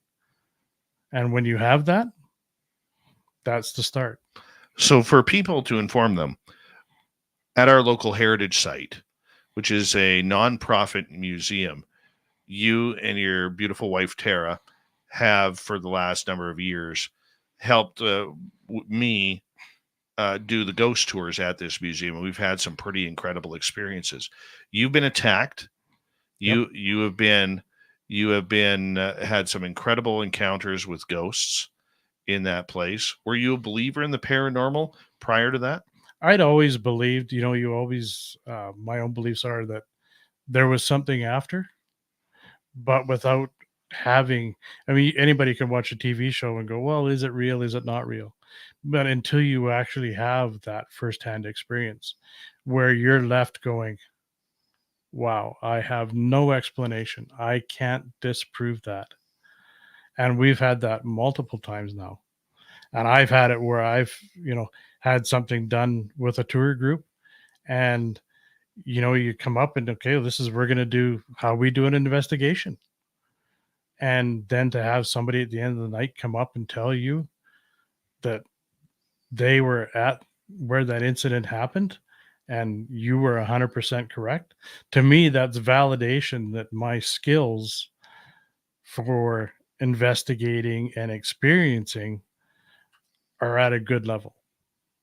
I have reached that level now where if something happens, I'm pretty confident that it's happened. What's it like to be attacked by a ghost? It's not fun. Not fun at all. The year that I got hit hard, it was from the barn to the main house is probably little over 100 yards. And I had people in my tour group. I had that feeling when we went upstairs in the barn right away. Something was off. And I can't explain these feelings that I get because it's something that I developed or something that I've opened myself up to since doing the tours. And now, you get these feelings and it's just kind of, okay, well, when we went up to the top of the barn, I had the feeling something was off right away. We got to that top step. It was like, something's not right. And it was not a warm, like it wasn't hot, but it wasn't cold. I still had some people were wearing coats on the tour. I happened to wear a t-shirt because I usually run pretty warm. And standing up there, and we were only up there for maybe 5 to 7 minutes. And I started having people on my tour group going, are you okay? Because they could see me starting to visually start to change my attitude. I was starting to sweat. And then I was like, yeah, no, I'll be fine. And then we went a couple more minutes and I started to feel a little bit worse. And I'm like, okay, guys, it's time. We need to leave now. And that was that feeling that I was getting. We need to go. We've pushed our boundaries. Let's leave. So I remember going downstairs. We were the last group in the barn for the night. I locked up the barn. I got about 20 feet away from the barn. And again, one of the people on my tour said, are you going to be okay? And I said, yeah, I just need to get to the main house. I knew you guys would be already at the main house because I'm usually the last guy standing on the tours because I talk too much. And I don't remember that walk from the barn to the main house.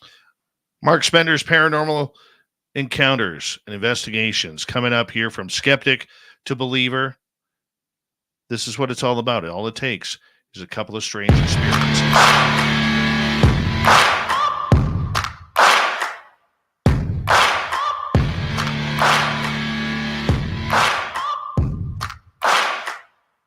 You're listening to Spaced Out Radio with your host, Dave Scott.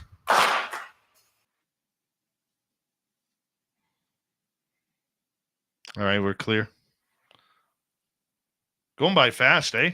It does. It whips by. No doubt. Yeah, man. You know, today I was sitting there going, because I was telling the guys at work, I said, going on in the air tonight. And they're kind of, oh, what's all that about? And of course, a lot of guys at work are, you know, they're still, even though the one guy, I took my pendulum one night, we were at work, and he's a non-believer. So, and I said to him, I says, you know, like, and I did it with just my hand. Mm-hmm.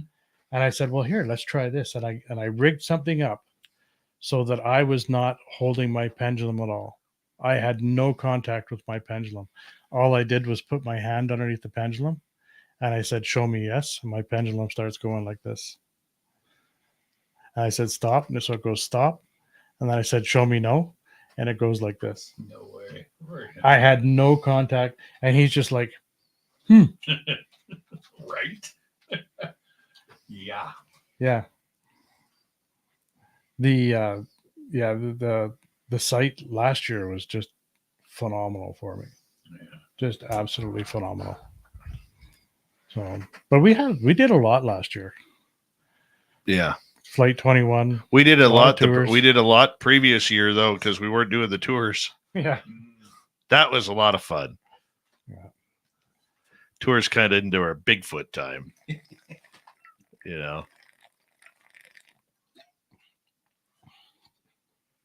Hi, little Tara Spender.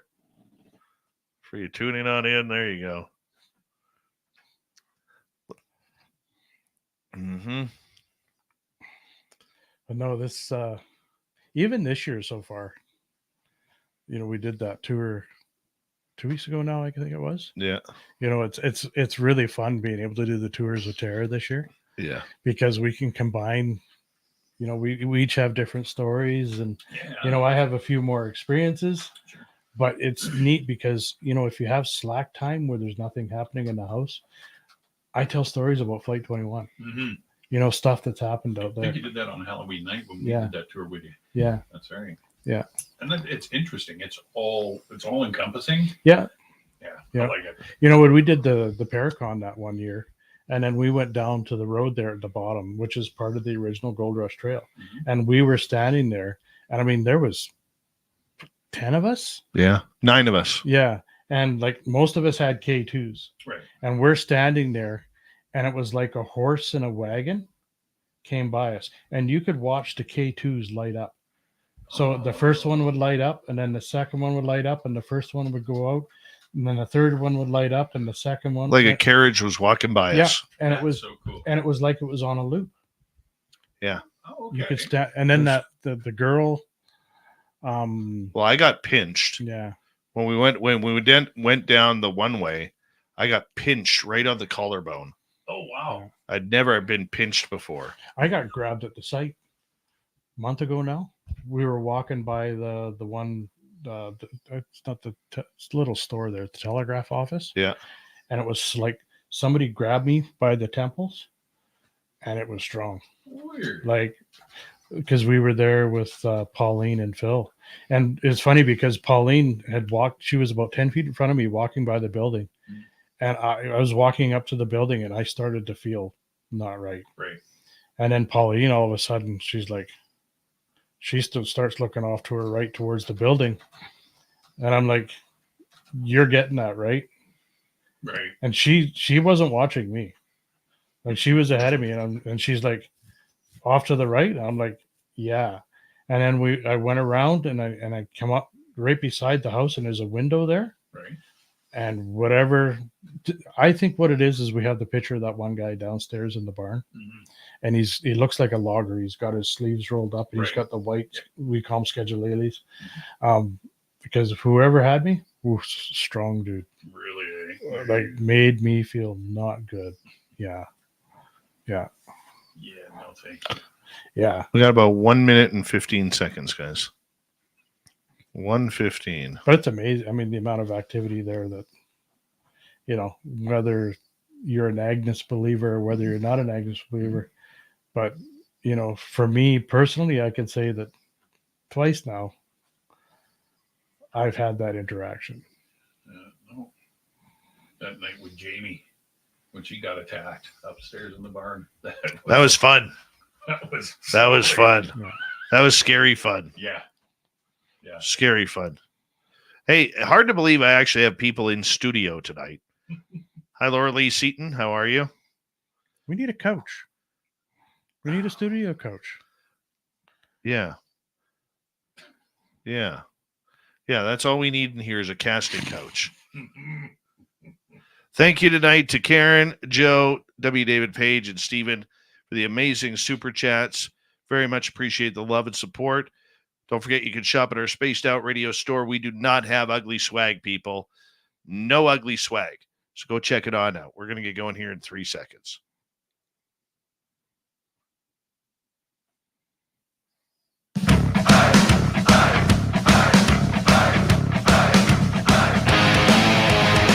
We passed the halfway point of Spaced Out Radio tonight.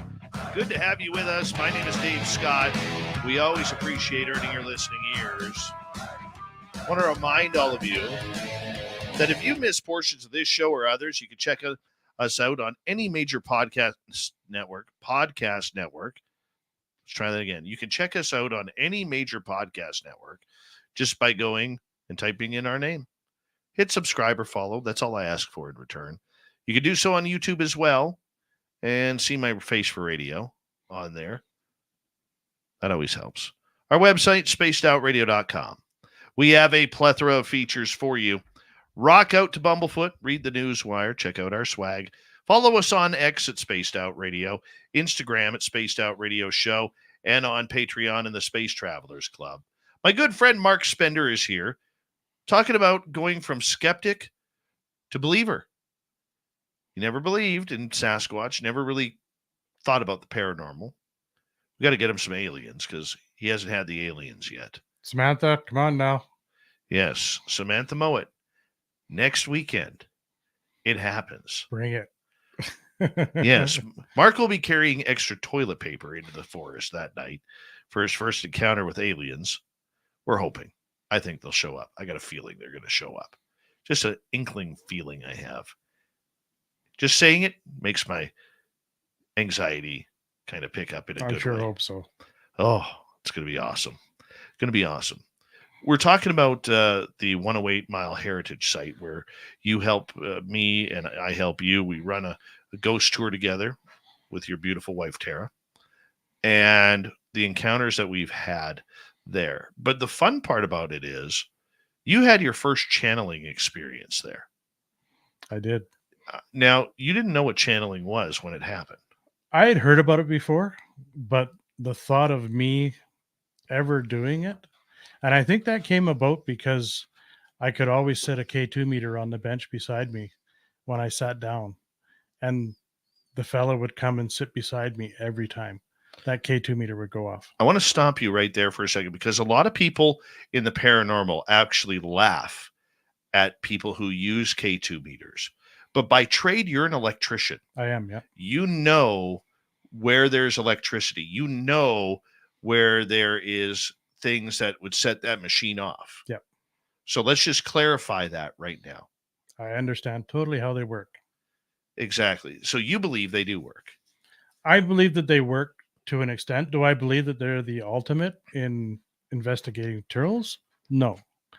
But they are certainly a great tool to have. It's like anybody else. If I go to a job with just one screwdriver, I'm under equipped.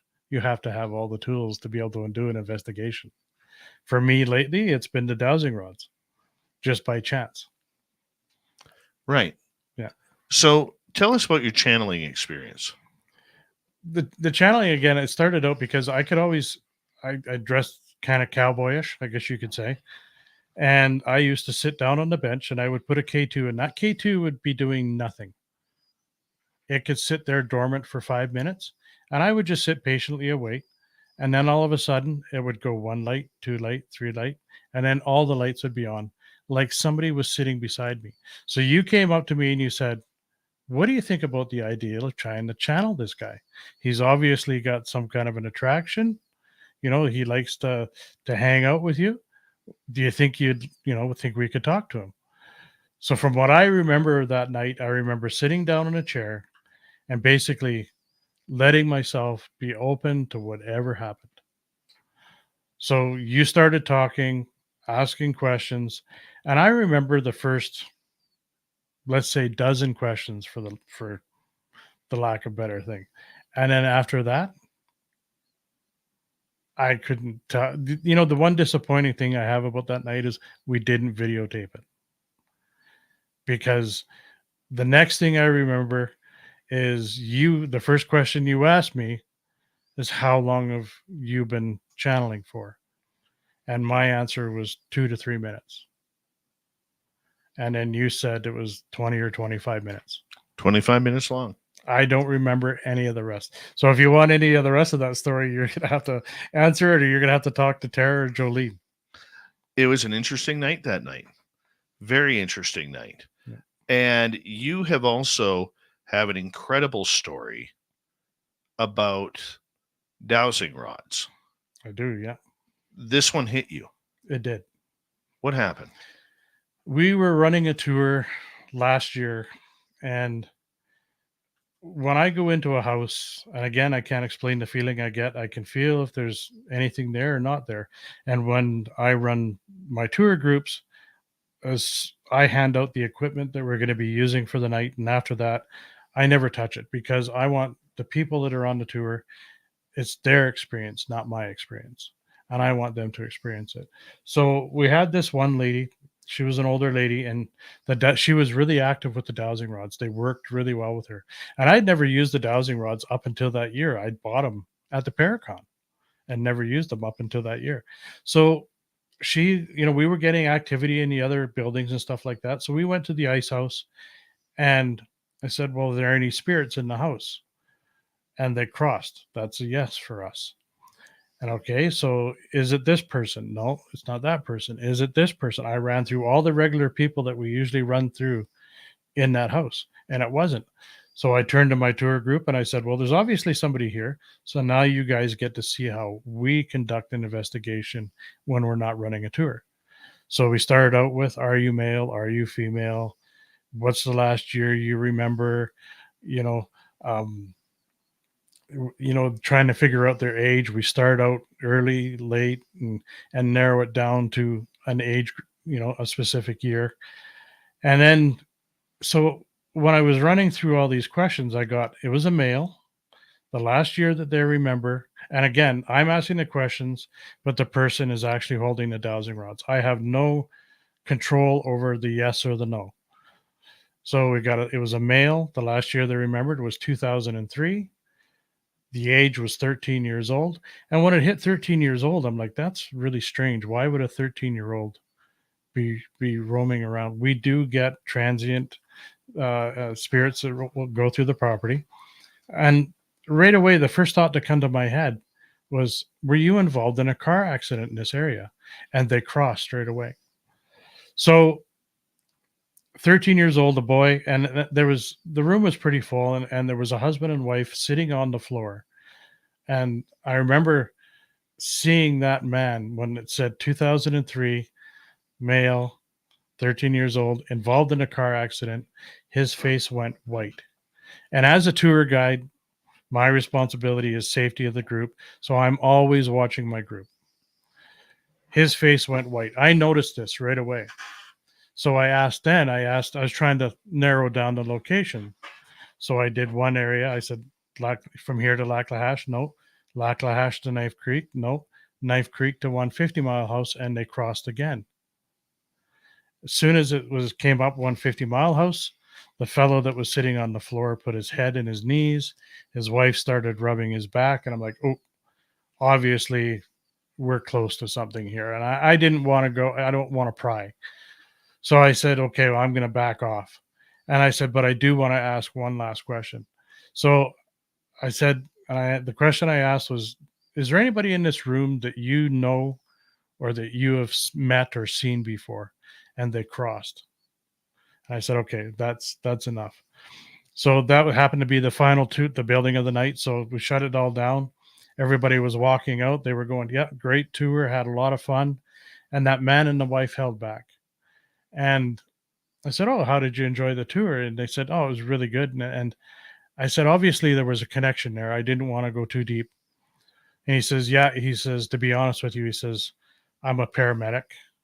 I was on that accident scene, and you were 100% correct. It was a 13-year-old boy. Wow.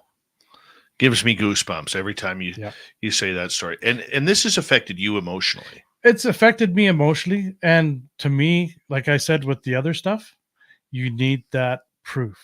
And to me, that was that proof to me that what I'm doing is right. It's like, it's not, there's no strings attached. And that's important to me. And that, that's how I want to conduct the investigation. And when you have confirmation from a person that was there and they come up to you and say, you were bang on. I mean, I don't know this guy I've never met him before the night he came on the tour. And to have that confirmation that, my investigation was bang on, right. I mean, we didn't get a name. I didn't ask for a name, but the age and the date and what happened. And he confirmed it all. That's hard evidence to me. Marc Spender is our guest tonight on Spaced Out Radio, paranormal tour guide, Sasquatch believer now, after being very skeptical about all of this. And the phenomena has changed your thoughts. Before we get to some audience questions here, when you look at where you were in 2017 when you and I first met, Yeah. to where you are today, do you like the change? I love it. I love doing the tours. And the biggest reward for me is taking a non-believer. I mean, we both had people on our tours that show up, arms crossed, and at the end of the night, they're going, wow, okay, I'm not sure that I'm a fully believer, but damn, and that to me, that's the reward. But for me personally, it's that knowing that I can go into that situation now and having that confidence that I'm going to be, you know, I'm going to be onto something, whether it's just a feeling, where somebody grabs the dowsing rods and I just look at them and go, stop, not you, it's her. And I can't explain these feelings, but it's like somebody else is guiding you to tell you what you need to do.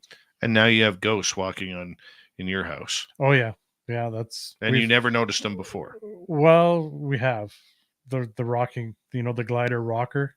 Tara, she phoned me at work all panicked because the glider rocker was rocking and there was nobody around the glider rocker. So am I to blame for that too? No, I'll let you go on that one. Okay. Appreciate it. Let's get to some audience questions here for you. Starting off with Polly, who is asking, what signs will you be looking for when you are out looking for Bigfoot? For me personally, and like I said before, when you're in the bush, you're looking for horizontal lines, not vertical lines. But it's also stuff that, nature does lots of stuff. It breaks trees, it does stuff, but nature doesn't stack stuff. So if we come across and going by my online name, I'm in the bush. So chances are where I'm at, very few people have been or walked. And I'm walking way back in the bush. So I come across something and, a stack of rocks or a digging or whatever. And now you're kind of looking, okay, well, what caused this? And when it comes, and especially now, tracks for me, after seeing the one, any puddle that I go through or come across, we're always looking for tracks now. Let's go over to Cosmic Joe, who's asking, do you think Bigfoot can create portals and travel through them? Because the one did vanish right in front of us. That would be the only explanation I have. Because when it crouched down, it was gone. Just in the blink of an eye, gone. And what other explanation can you have for it? I don't know of anything that can, I mean, even if it did levitate somewhere or fly somewhere, we would have seen it. We were focused on that area with the lights. We would have seen it, but it just flat disappeared. Let's go over to Polly again. How come it's so hard to see them? Are portals related to this? Similar question, but it is hard to see them. I think they're masters, them being the Sasquatch are masters of camouflage. They really are. And there's more sightings now. I think that if you watch, there's more people coming forward saying they saw one. But I also equate that to the number of people that are now out in the bush. Before that, a lot of people just hung to the cities. The bush was they went out for a weekend or a week for a year. But now you have so many people coming into these areas, and there's more people going out in the bush. The bush is a lot more busier now. And with being what they are the master of camouflage. If you think about like a ghillie suit, a soldier wearing a ghillie suit, it breaks out your outline. And with them having longer hair, if you see a horse in the bush, short hair, you can pick that shape out really quickly. But something that has longer hair, it just blends into the bush. That's why the mountain the mountain men, they used to have the tassels on their sleeves and stuff, was to break their outline out so that they didn't look like a human standing there. All right, let's get to another question here. This one from, let's see here. Let's go to Purple Cutfish. As an electrician, can you explain how a K2 meter works? So a K2 senses electromagnetic fields, EMF. That's all they are. So every conductive wire emits EMF as the voltage, as the current is flowing through, depending on the load put onto that circuit, the greater the EMF. So it's an electromagnetic field that forms around that wire. And that's why, bigger tech cables, for the lack of better words, which is an industrial cable to feed big motors, that's why they have to be spaced, is so their electromagnetic fields don't interfere with each other, and also for heat. Okay. What can set them off? The only thing that I know of is an electromagnetic field. So with your cell phone, it emits a field. It emits radio waves. In the case of that, the battery within the cell phone emits EMF, which is why we ask people on the tours to turn their phones to airplane mode and keep the K2s away from their meters. We've had it several times where people will be holding a K2 meter right in front of them and having it go off. And then I ask them, well, where's your phone? Well, it's right here. Well, no, put your phone somewhere else or put it on a shelf and get it away. And then you can go, okay, now the meter's not doing anything. So now you know that the phone was the interaction. All right, let's get to another question here. And give me 2 seconds here. Where are we? There we are. Let's go to Paul. Mark, have you ever been afraid of not being able to get rid of a ghost? At one point in time, when I first started this, I would have been. The time that I got attacked, to finish off that story, that when I got attacked, the next day, it was like a massive hangover the whole day. I was no energy. I didn't feel good. I had a headache. But now when we go in, especially our site, it's kind of like, well, we kind of know what's there. We don't know who all's there all the time, but I'm open to the experience. And the one lady, Evelyn, she will attach herself to us. So we've proven that time and time again. And we have a ghost in the museum that has a crush on you. Lady Evelyn, yeah. And she doesn't like it when you're wearing your wedding ring. No, she doesn't. But again, with the dowsing rods, I can go and I can ask Lady Evelyn where she's standing in the room when I get the feeling that she's attached to me, and the dowsing rods will point to me. And then I go to another corner of the room and I ask, where are you now, Lady Evelyn? And the dowsing rods swing over and point to me in the other corner. And then I go to another corner and it's a repeat. And I've done that several times now with different people on the dowsing rods. They don't know the results of the other people. It just happens. Couple more questions since we got under 5 minutes. It's flown on by, Mark. It has. Have you had fun? I blast. Yeah, man. This is a lot of fun. Now you see why I like doing this every night. Let's go to Stephen in the United Kingdom. What was your aha moment when you started to know the phenomena was real? Paranormally, just with some of the stuff that we've had starting the ghost tours. When I first started out doing the ghost tours, I wanted the experience. And then I think for me personally, the Jim fellow down on the bottom of the barn, I believe that's the name we got, was Jim. And after that, then channeling him, that to me was the confirmation that I needed to go, okay, there's something to this. There's something with my abilities with it. And that was kind of, okay, let's go forward with it. And that's when Tara got involved, and we've kind of made it a family thing now. Very true. All right, let's continue on here. Let's go to Amy, who is asking, have you ever felt threatened?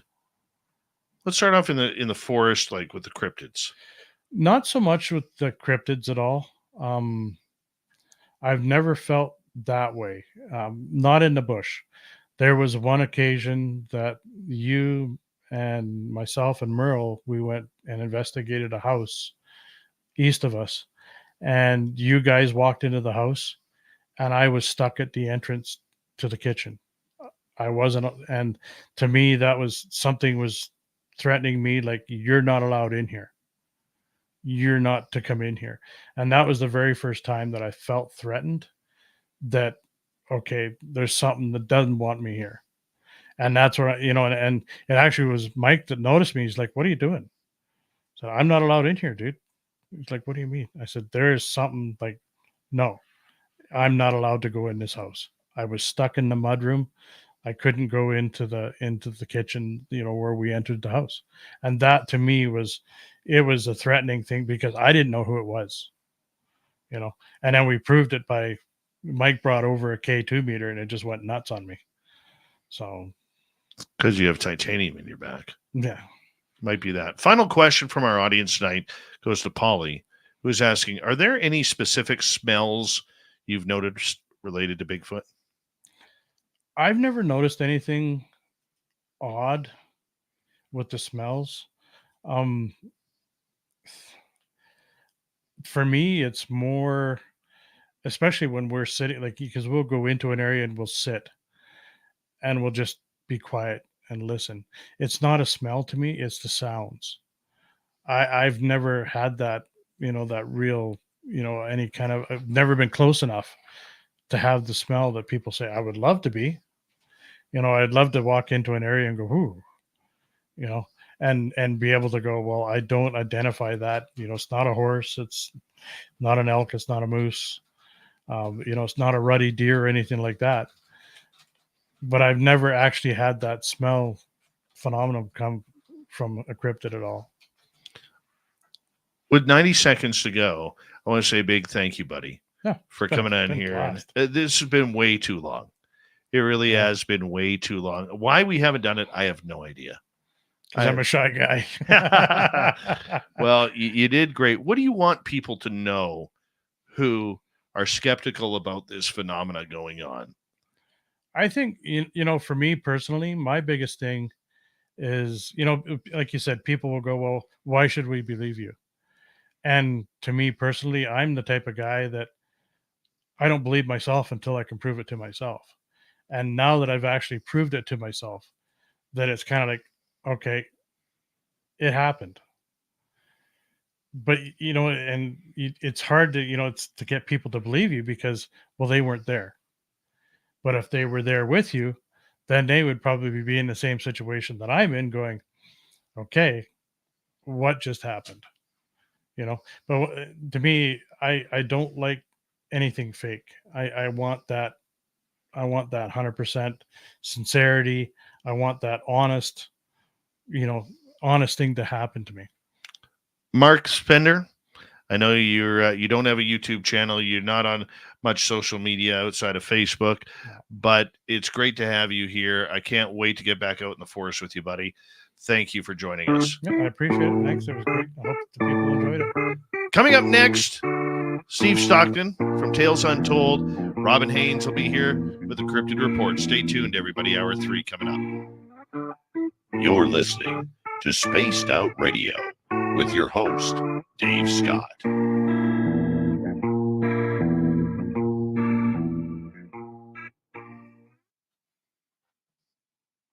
Great job, buddy.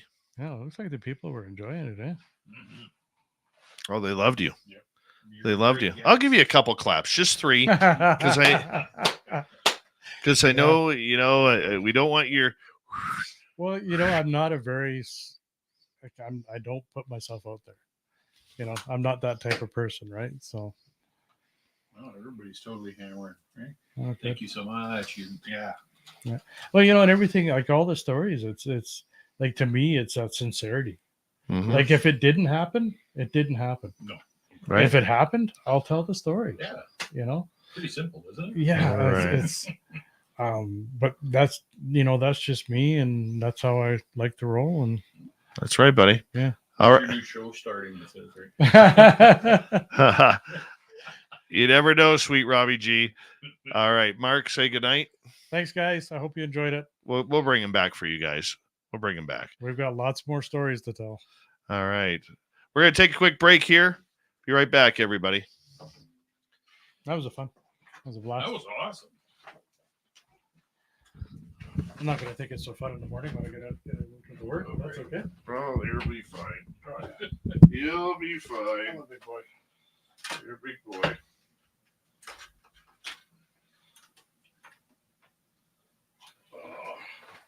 Get the old legs to work. Come on. Back gets stiff sitting in a chair. Oh. Getting better, though. There we go. All right. I'm going to head out too, I think. Oh, no worries, guys.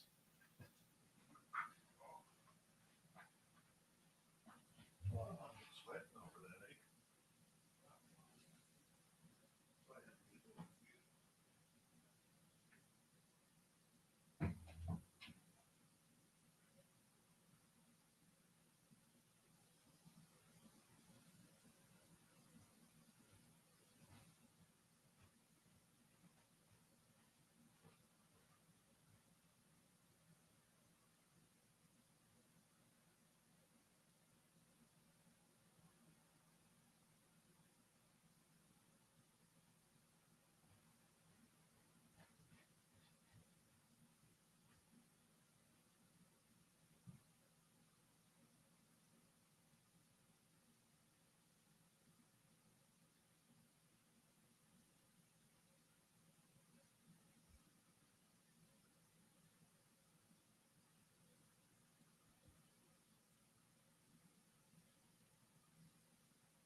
All right, I am back.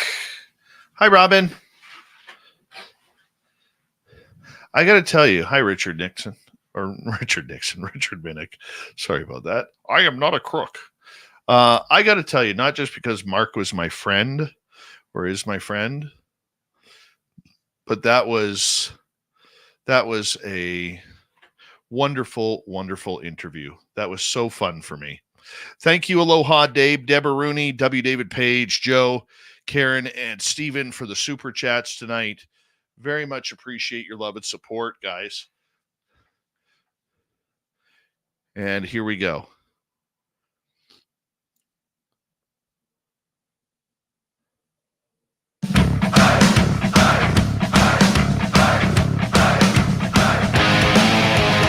Here we go with the third and final hour of Spaced Out Radio tonight.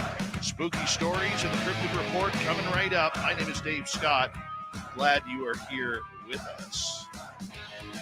Hey, I want to remind all of you that all of our archives they're always free. Always free. Why? Because I like it that way. I remember the days when I was in college and I couldn't pay for archives to certain shows because I was a broke college kid. And I'd miss the interviews that I wanted to hear. So I keep them free for you at YouTube, on Twitch, and every major podcast network.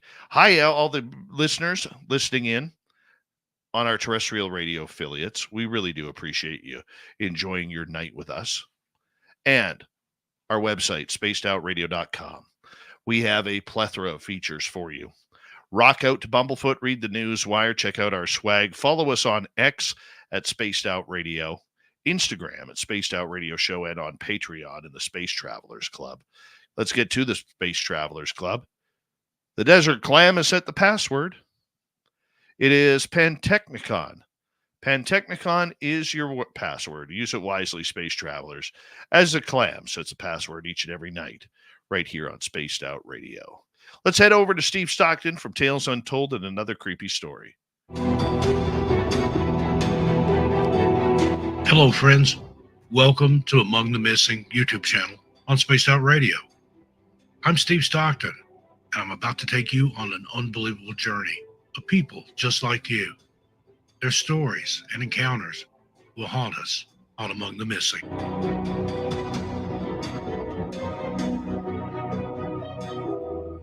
Opening the door, I stepped inside. The air was cold and damp, and everything creaked under my weight. I saw old pews, cobwebs, but no sign of the source of the music. As I explored the church, I felt a sudden drop in temperature, a cold spot, just like the ones Jake and I had encountered before. I turned and saw a figure standing at the front of the church. It was a woman dressed in a long, old-fashioned dress, her hair cascading in waves down her back. She stood silently, her eyes fixed on me. The haunting tune of the record player seemed to emanate from her very presence. I took a cautious step forward, my flashlight trembling in my hand. "Who are you?" I asked, my voice echoing in the empty church. The woman's eyes seemed to glow with an ethereal light. She raised a hand and pointed to a spot on the floor. I followed her gaze and saw a small, weathered trapdoor, partially hidden beneath a layer of dust and debris. Curiosity and fear battled within me, but I knew I had to see what was beneath the trapdoor. As I approached, the woman faded away, leaving me alone in the cold, silent church. I knelt down and carefully lifted the trapdoor, revealing a narrow staircase descending into darkness. I radioed Jake, who was patrolling nearby, and asked him to join me. Within minutes, he arrived, his face a mixture of concern and curiosity. Together, we descended the stairs, our flashlights piercing the darkness. Once again, the air grew colder and damper the deeper we went. The staircase opened into a small, hidden cellar. The walls were lined with shelves filled with old, rotting books and bottles. In the center of the room, we found an old wooden chest, its lid slightly ajar. We exchanged a glance, our breath visible in the frigid air. With a deep breath, Jake and I opened the chest. Inside, we found a collection of personal items, a locket, a diary, and a few other pieces of jewelry. These belonged to the woman we had seen, and perhaps explained the haunting presence that lingered in the church. I carefully opened the diary, its rotting pages yellowed with age. The entries were written in a delicate, flowing script. As I read, the story of the woman began to unfold. She lived in the area during the early 1900s, part of the thriving community that had once existed here. Her name was Margaret, and she had tragically lost her life in a fire that swept through the town, taking many lives with it. The last entry was chilling. Margaret wrote about strange occurrences in the woods, eerie whispers, and a feeling of being watched, just like we had felt. She mentioned a hidden cellar beneath the church, where she planned to hide her most precious belongings in case of disaster, in case she never made it out. With this new information, we felt a sense of purpose. We needed to bring peace to Margaret's spirit. We carefully closed the chest and brought it up to the main floor of the church. We placed the items on the altar, hoping to provide some closure for a restless spirit. As we stood there, the temperature in the room began to rise, and the oppressive feeling lifted. It was as if a weight had been lifted from the air. We heard a soft, almost imperceptible sigh, and the faint sound of the gramophone faded away. Over the next few days, reports of hauntings in this area of the park continued to diminish. It seemed that our efforts had helped bring peace to Margaret and perhaps other spirits as well. The park began to feel like its old self again, filled with the sounds of nature and the laughter of visitors. However, the experience left a lasting impression on both Jake and me. We'd come face to face with the unknown and had been reminded that the Great Smoky Mountains held many secrets. We continued our work, but we always remained vigilant, aware that the line between the living and the dead was thinner than we had ever imagined. Thank you to Steve Stockton from Tales Untold, formerly Among the Missing, for that great story. Head over to YouTube. You can listen to more stories just like that right on his channel for free. From the missing to the mysterious, Robin Haynes is back for the Cryptid Report.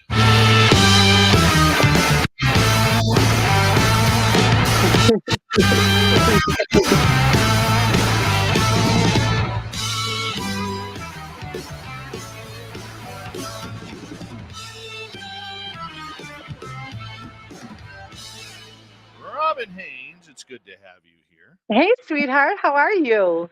I am great. I don't know if you heard the interview. Oh, listen to the siren. What is that for?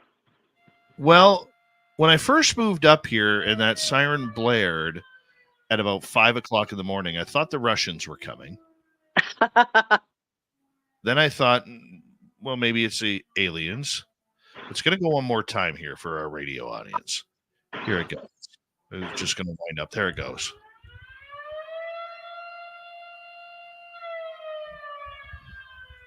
So back in the day, when this was still a fledgling area where not too many people lived, and because of bad radio signal around here, and there were no pagers. Remember the old pagers? Yeah. Well, before that, they needed a way to call the volunteer fire department. So they put an air raid siren to call the volunteer firefighters to the fire hall. Oh, okay. It echoes through the valley. So, yeah. And I live about 400 yards from the fire hall. I love that siren. Oh, wow. I do. I love that siren. Even though something that means something bad is going on, I still love it. But nonetheless, I don't know if you got a chance to listen to our guest tonight, Marc Spender. I didn't, but I'm going to go back and watch it because you were talking about it. Sounds really good. Well, I think he needs to be in Nebraska for the Bigfoot conference. Me personally, if you have room, because now, what was the talk about? Well, Marc used to be a very big skeptic. He's been an outdoorsman his entire life. He's a gun expert. He's a gunsmith. He's been an animal tracker. He's been, a hunting guide. And then in 2017, old Davey introduced him to Sasquatch with a 15-inch print. Oh, And wow. and the encounters that him and I have had since then have been pretty incredible. Pretty incredible. But we were just talking about something new happened at our Sasquatch site. Oh, what went on? Well, remember a couple weeks ago, we were talking to you about how, it's going about 3-4 weeks back, about looking for subtle hints. Right. Well, we went back to our Sasquatch site, and my friend Tim, who's in our YouTube chat as Tim in the Backwoods, he noticed it a couple weeks ago when we were there. And I didn't really pay attention, but because he had pointed it out when Mark and I were there last weekend, it really caught my attention. And what we had, Robin, was a tree, about a 40, 50, maybe 60 foot tall tree, about 10 inches round at the base of the tree. And it was bent right over into the point of the tip of the tree was tucked under a rotted log. That's phenomenal. And it's actually quite incredible because it is something that I know you had mentioned this. Mm-hmm. You had mentioned this to look for the subtleties. Yeah. And this is on the edge of a tree line. That's fantastic. The tree is not broken at the base. It won't. They use energy to bend the trees. That's why they don't break. So my question to you then about this, because we're convinced it wasn't done by any human. No, it wasn't. And it wasn't done by Mother Nature. So my question to you is, what does that kind of sign mean? Well, there's a couple things. Number one, they use them as a directional. The way it's bowed over, that's the direction that they were traveling. It's also can be used if you put your hand, we had talked about this too, put your hand under it in the middle of it, at not necessarily the highest peak, but maybe up a little ways. A lot of times you can feel an energy flux in there. And the ones that have that energy flux in there, they use as a portal. We actually, a friend of mine years ago got a video. I was explaining a structure like that to him. It was a smaller one, and he recorded it. And while he was recording it, he actually got on camera something running out of that energy flux portal and darting out of it. So there's a couple things, but it's also a directional. But they use energy to bend these trees. That's why you see there's no splintering, there's no breaking, there's nothing like that, because they use energy in order to be able to bend them like that without breaking them or damaging them. And then your first clue that it was them is when you go to that end of it, the way it's what they call anchored. Either something is placed over it, something is wound around it, or something to anchor that top point down to the ground. Where like if you were somewhere where the snow bent it or whatever, it would just be bent over. There would be nothing anchoring that top piece down. The ones that they actually do, it is anchored. There's something, it's either the tip of it is wound around something, there's something on top of it, a rock on it. I have photos of one that they had 2 logs they set on top of it, and it looked like it was balanced. Also, you guys, please excuse me for itching tonight. I'm having an allergic reaction to something, and I'm just itching and itching and itching, so please ignore me. I'm sorry. Oh, that's all right. Our radio audience doesn't see that, so. Oh, good. I'm like scratching at my face. But yeah, that's what they do. They bend that with energy, and there's always that anchor at the end tip. That's why you know it's theirs. But it goes the direction that they traveled. So my and question, then again, they can use it as a portal. My question to you about that tree line is, it's at the beginning of a tree line. It's not in the middle.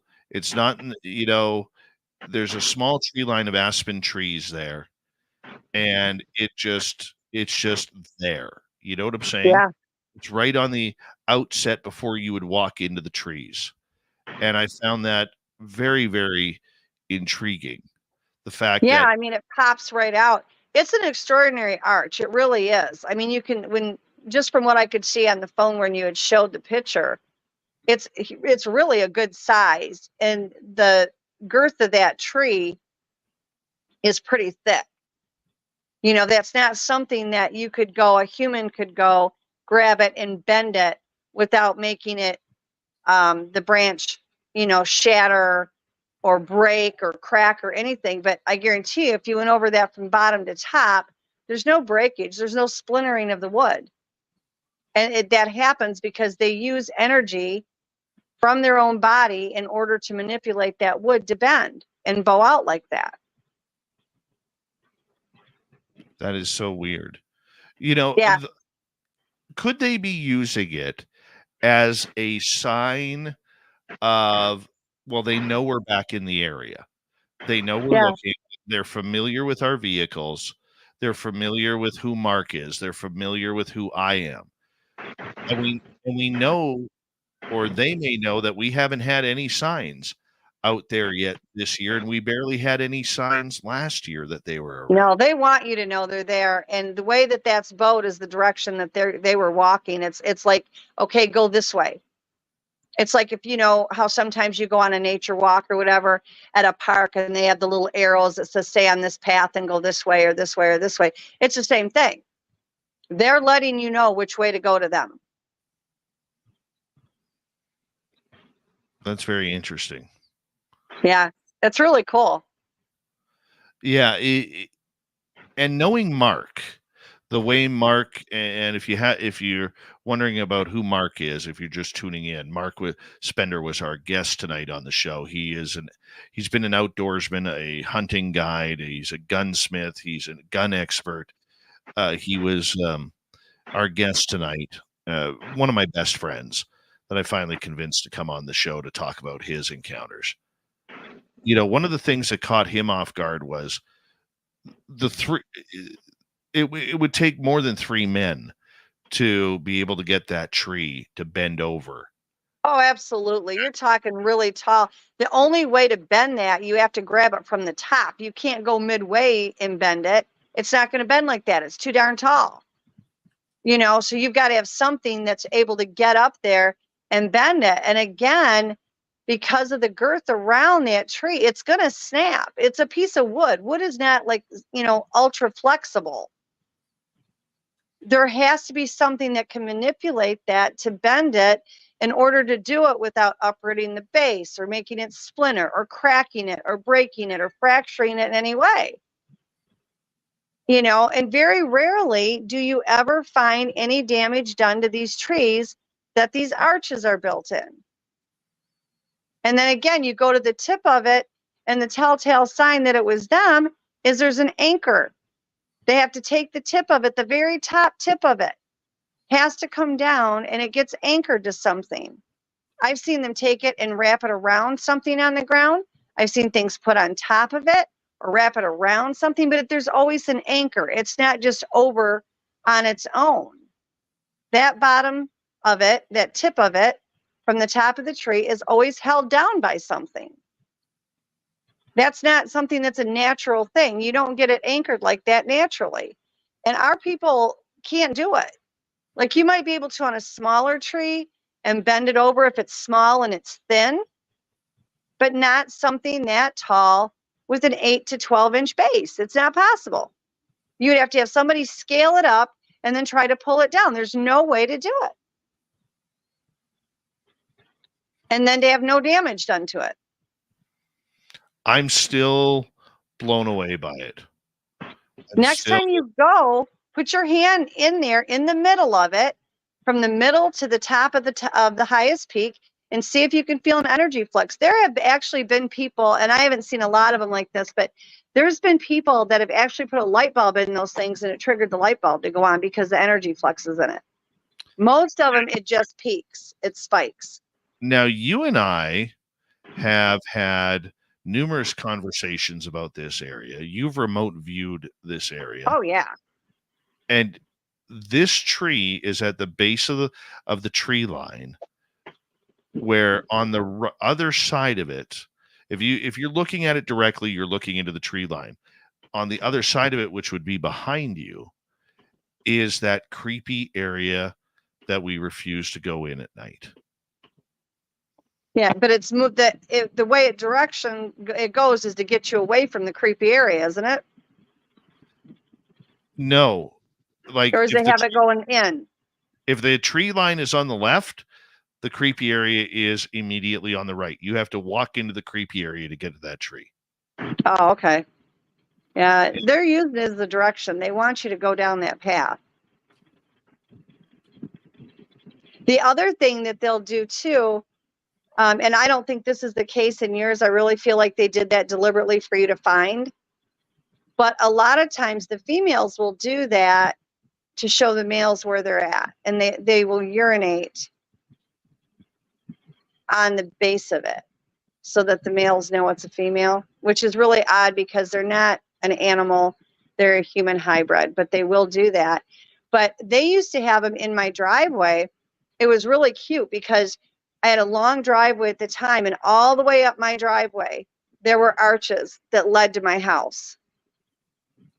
Like one arch after another, single file, all the way up my driveway to my house, all the way to my door. Robin, we have 2.5 minutes left with you, and another quick encrypted report with you. And thank you for filling in some of the blanks there. Very much appreciate it. What have you been working on recently? I'm doing a lot more physical contact with them. I mean, I've always mind spoke with them and went out in areas where they walked around and they were always out there with me.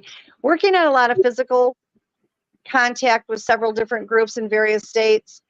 Getting out a lot more than I normally do to work with them. I just got done doing the Spruce Pine Alien Conference in North Carolina, and we stayed at this beautiful inn there, the Skyline, and they were outside on the side of the mountain. And so I was outside every night. I'd go out there and sit and talk to them. And so that was a lot of fun. So just back to getting, back to the roots of things. I work a lot with people, and sometimes I get so busy I don't get as much time one-on-one with them. And so I'm back out in the woods with them, interacting with them and verbally speaking with them, as well as just the mind speak, and getting a lot more of the physical contact again, which I love. I missed it.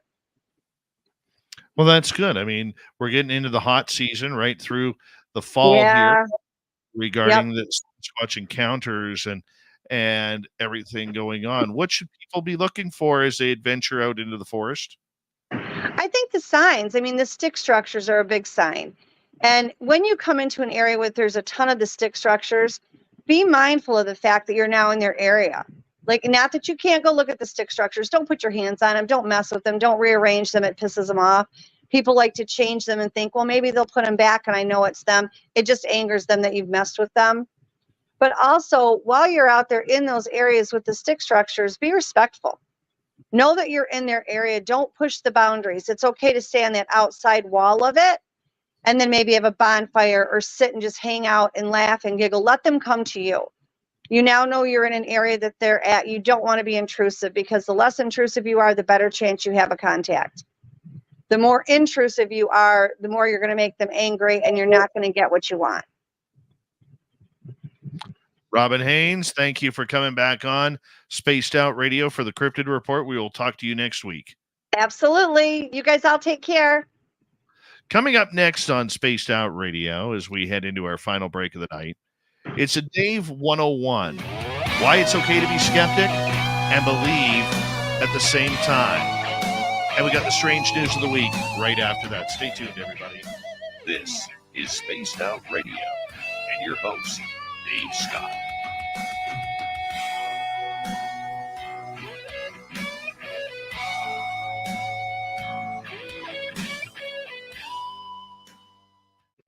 We'll see you later, sweetheart. Love you, dear. You take care, okay? Love you. Bye-bye. Bye. Robin Haynes, coming and going, right? Just like that. Just like that.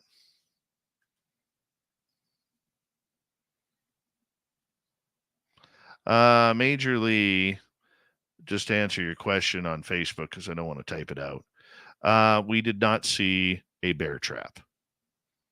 Okay. I trust Mark and his 45 years of experience in the forest and his skepticism in order to come out and say what we believe is what we saw. So we're just going to leave it at that and go from there.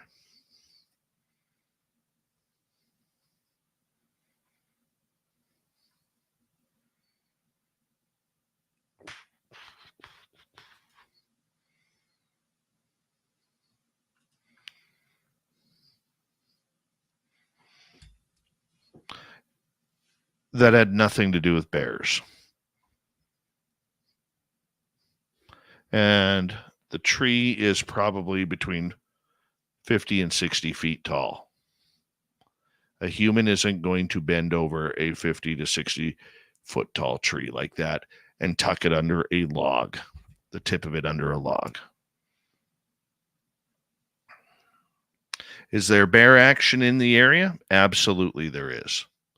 There's a big bear that's wandering around there. We know because the amount of piles of scat around are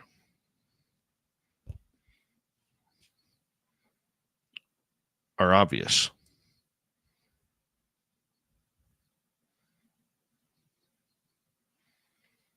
River Dog, how you doing, buddy? Pissing me off, Evan Walters. Pissing me off.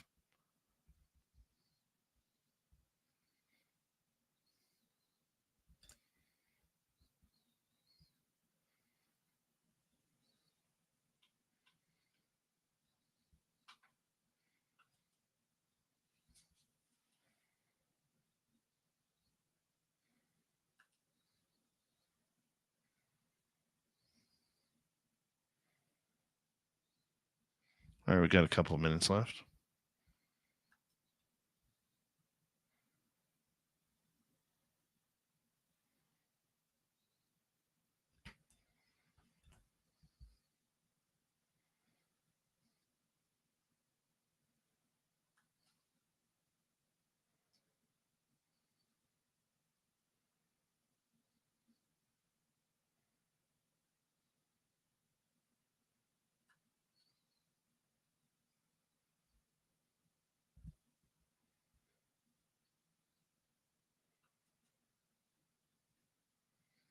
The Unknown, how you doing?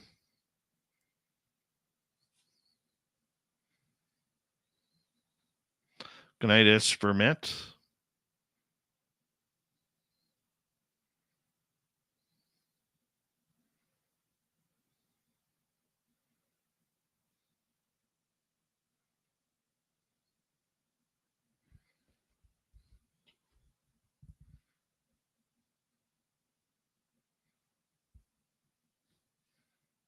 I'm not cranky. I'm not cranky. I've actually had a good day.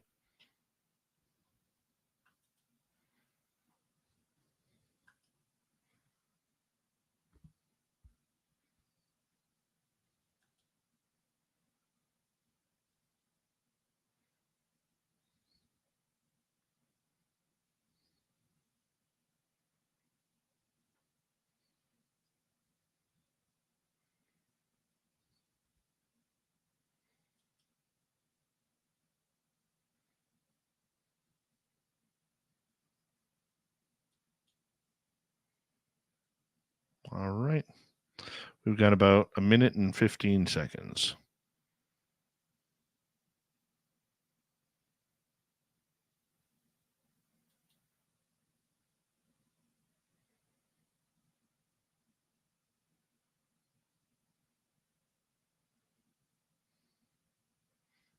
What a good show tonight.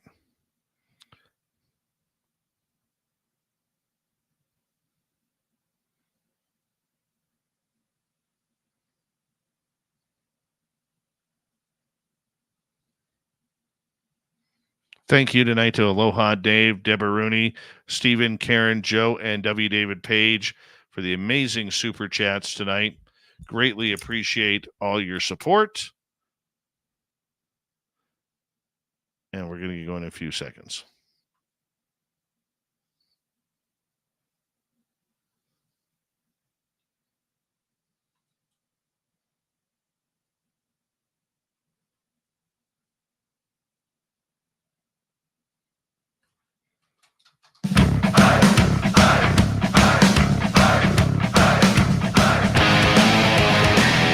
Here we go with the final half hour of Spaced Out Radio tonight.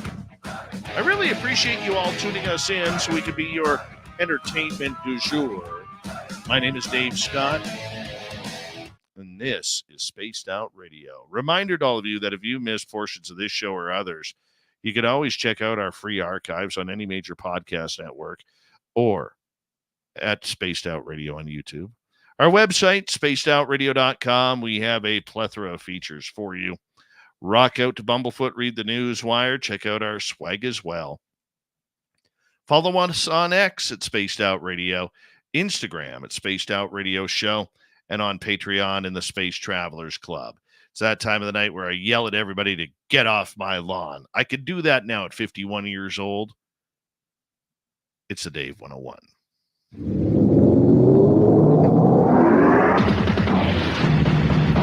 It's time for Dave 101.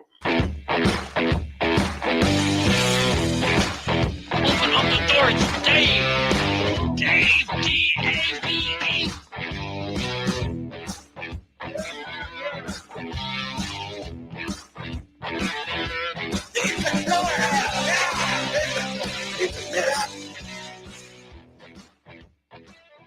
Tonight's Dave 101 kind of leans towards where our guest Marc Spender was tonight. That it's okay to be skeptical, but it's also okay to believe that there is a phenomenon going on right under our noses. Take Marc, for instance. Marc started off as a non-believer of Sasquatch. He is somebody who has spent more than 40 years in the British Columbia forests. He's somebody who has been an animal tracker.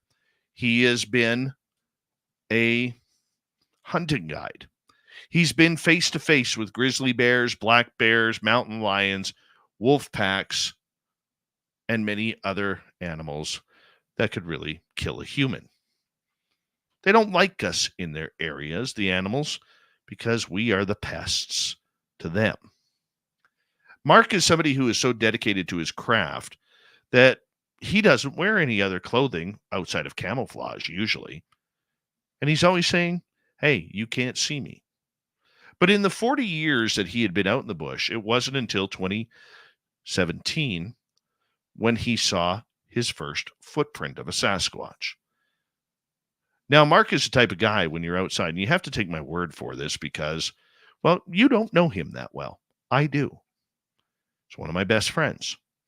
But when he's out in the forest, he is in his element.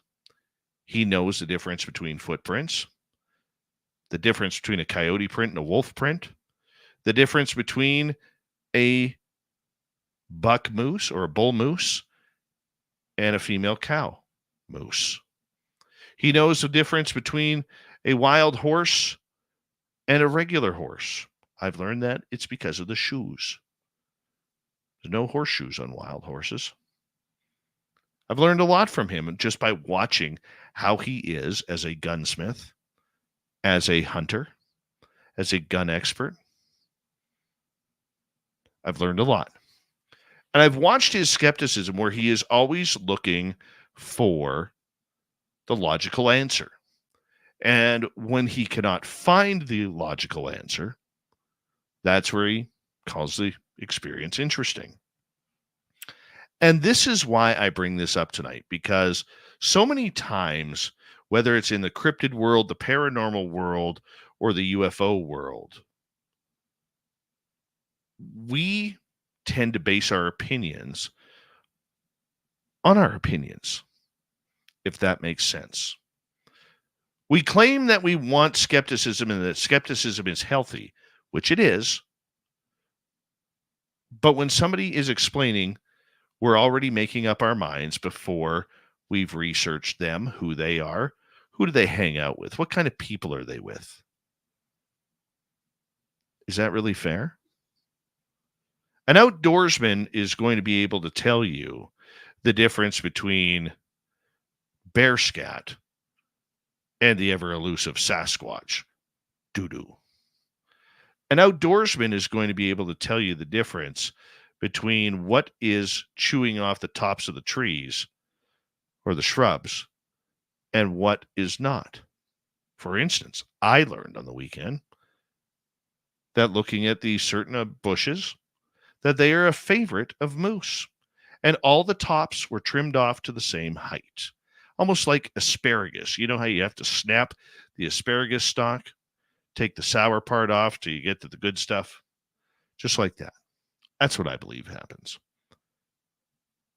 If somebody like Mark were to say, there is no Sasquatch in this area, it's moose, it's bears, we would believe him.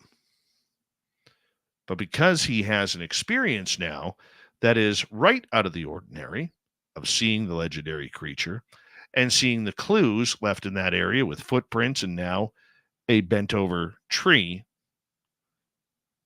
the skeptics, or those who claim to be skeptics, will say it could be anything else but. It's almost like with skeptics in ufology, cryptids, or paranormal, think that the people experiencing it have not gone through the list of probabilities before coming to that conclusion. Look, the majority of investigators out there, they don't automatically think that's a Sasquatch, or that's a ghost, that's a haunting, that's a UFO, that's an alien. They're not like that. They are processing the information in their head with everything that it could be outside of the obvious. And skeptics who were not there, don't know the area, couldn't find it on a map,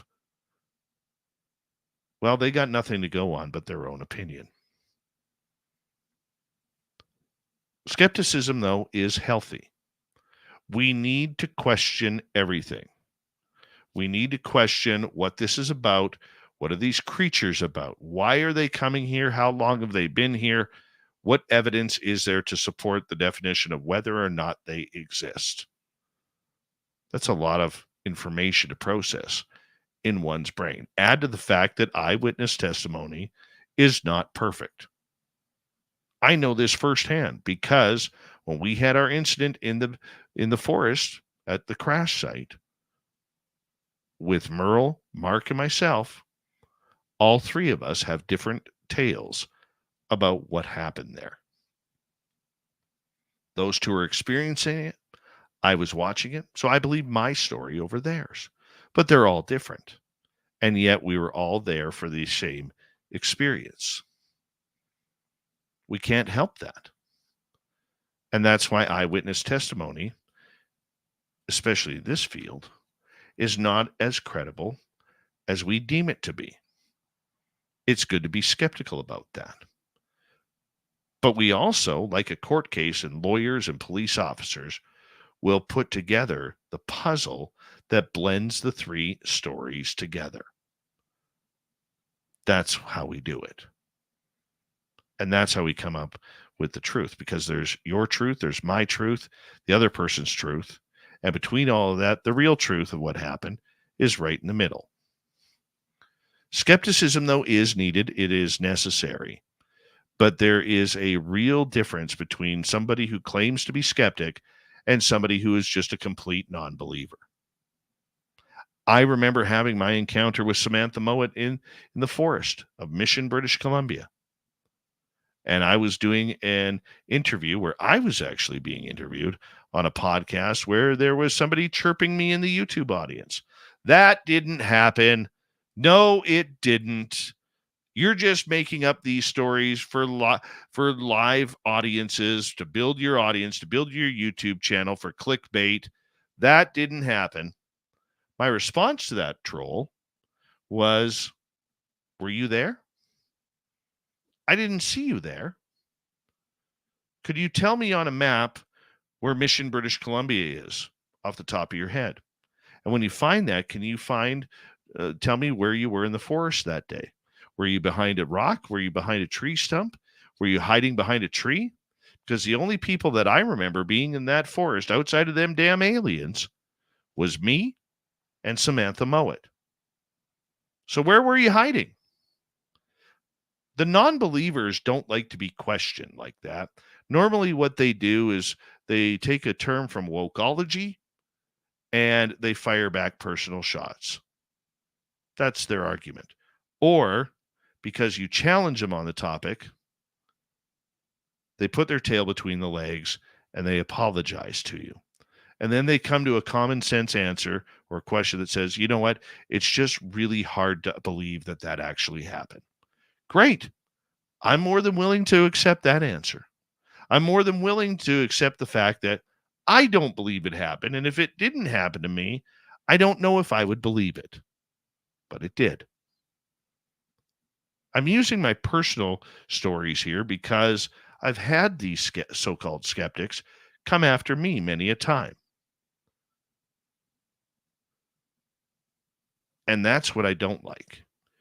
Don't challenge me on my story. You can question me, but don't challenge me on my story if you cannot provide the backings outside of the fact that you don't believe it. There's nothing fair about that. Part of the beautiful part of these topics that we talk about is we should be able to have proper conversation about that. Remember that just a few years ago where we could actually sit down and discuss, maybe even debate the merits of anything, whether it was your favorite football team, whether it was how to tie a fish hook, whether it was politics, Coke versus Pepsi, throw in Dr. Pepper there as well, or remember the old days of RC Cola. Yeah, you could throw that all in. Or maybe it's about cryptids, UFOs, paranormal. All right?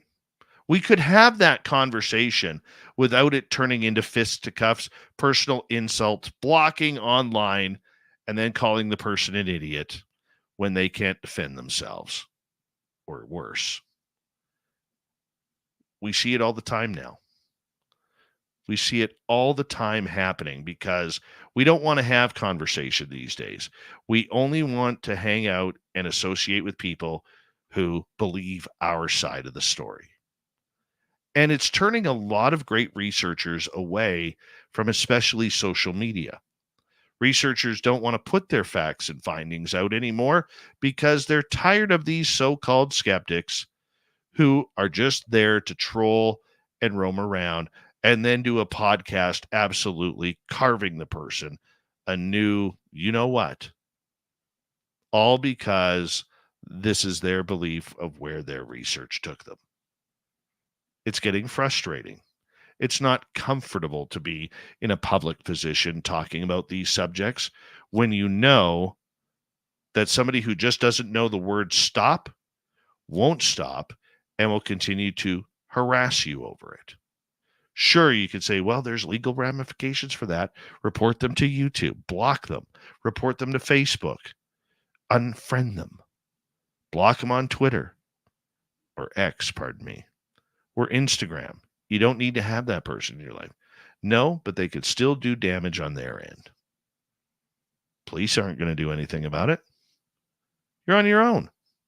And you can get into the online debate, which drags you down the drama hole that everyone is sick of, or you can ignore them and you take the abuse and the way it comes in. Puts you in a real uncomfortable position. This is why many of the bigger shows and the bigger show hosts, they're not participating in Facebook groups anymore. They're not participating in online forums or Discord or wherever it may be. They're not doing that because the skeptics are acting like trolls. And when you're trolling, it gets frustrating. It gets really frustrating when all you're trying to do is bring the information you have to the people in front of you who want to listen. I find it toxic. I know that's a trigger word. Everything's toxic these days. But it's time to grow up. It's time to have a conversation. It's time to ask those questions politely, as you would as a real human being, rather than posing as a skeptic when you're just a non-believer who's not going to have their mind changed anyways. And that is your Dave 101 for this week. Let's get to the news. What time is it? It's time for Shirky Poo's News! All right, we're going to start off with The Simpsons. You know how The Simpsons, over the last few years, people have been noticing how they seem to be very predictive in their episodes to what is actually happening in real life? Remember the scene of Donald Trump going down the escalator and then waving to the fans in a shopping mall, and then a number of years later that actually happened? It looked really, really weird. Well, The Simpsons have a new one out that people are buzzing about. And this article, which is in the LAD Bible, says The Simpsons appear to have done it again and created yet another perfectly cromulent prediction of the future. The show has developed one hell of a reputation for accurately calling the future. And at this point, it'd be crazy not to listen to their portents of what's to come. Even just in 2024, so much has happened that had already featured on The Simpsons, and now you can add another entry to the list. Cast your minds back to a very long time episode, to the episode 2 Cars in Every Garage and 3 Eyes on Every Fish. It's from the show's second season, way back in 1990, when the author of this article didn't even exist. Anyhow, in this episode, it's where Mr. Burns decides to run for governor of whichever state Springfield is in, and Bart catches a 3-eyed fish. Burns tries to show he's a man of the people by sitting down for a televised dinner with Homer and his family, but Marge catches Burns out when she serves him the 3-eyed fish irradiated by his own nuclear power plant. Yep, you guessed it. Someone has actually gone and claimed they've now caught a 3-eyed fish. Posting on Reddit, this person claimed that someone had caught a 3-eyed cod off the Greenland coast, though I don't know if there's any nuclear power plants in that area. Of course, the internet is set about declaring it another prediction win for The Simpsons, while others indicated that they weren't sure the picture was even real and may have been AI generated. Honestly, at this point, does anybody know of anything? It's a spooky number of things they've put in their show that ended up happening, including the Las Vegas tiger mauling of Siegfried and Roy, Donald Trump becoming president and then going down the escalator in the mall, and Fox getting bought out by Disney. It is possible that some of their predictions have ended up becoming self-fulfilling prophecies too, as Cypress Hill recently announced a collaboration with the London Symphony Orchestra.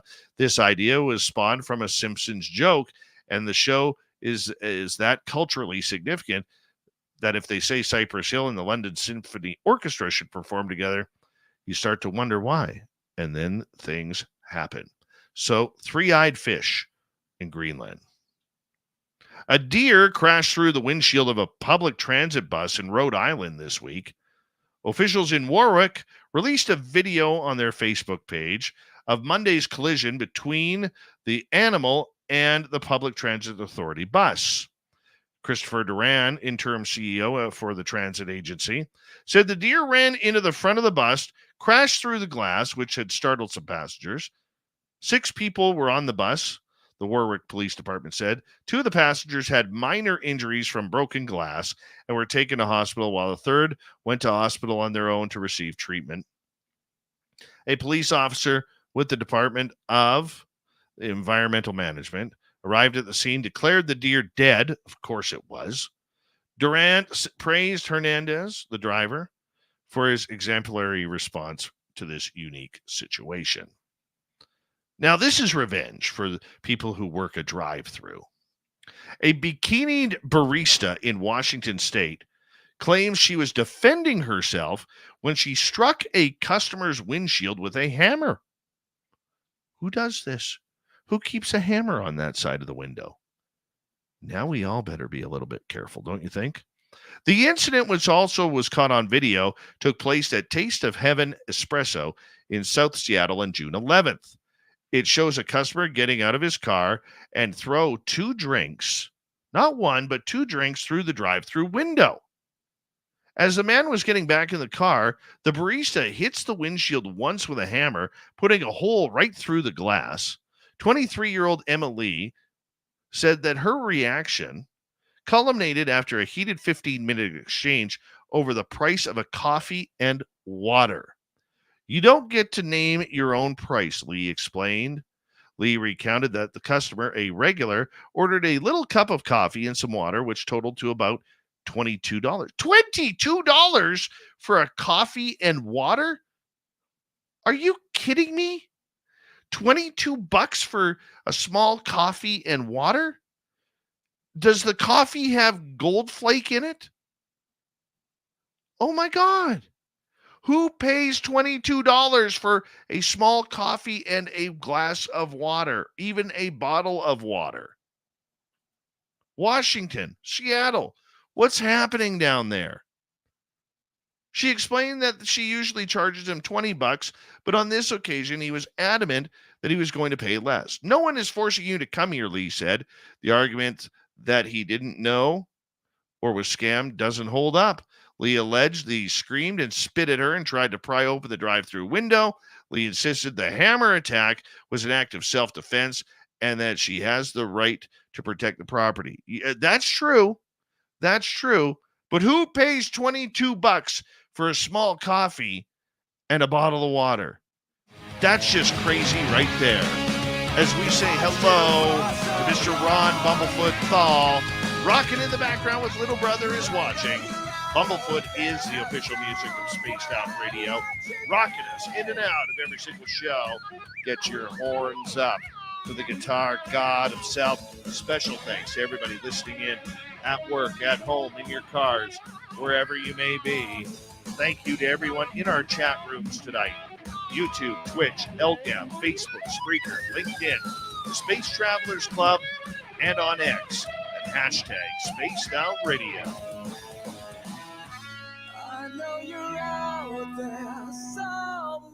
Remember, this show is copyright by Spaced Out Radio and SOR Media Ventures Limited. Thank you so much for choosing to share your evening with us, because together, my friends, we're watching. We own the night. Mr. Bumblefoot, we need a favor.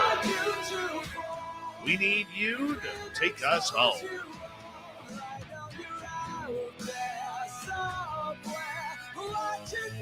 Yes, the Woo train has docked for the night, but soon, my friends, we shall ride again. The seats are always available. Your tickets never expire. And if you want to bring a friend, we've got room for them too. Good night, everybody. See you next time.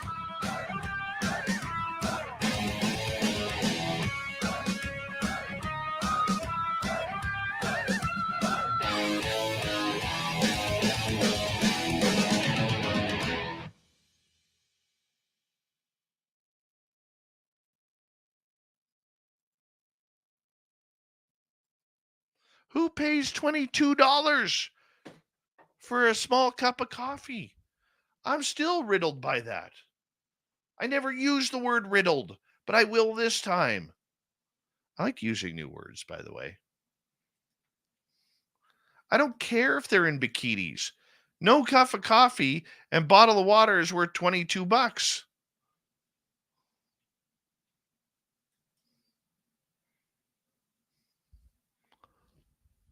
Yeah, it's almost time to do a Mothman show again.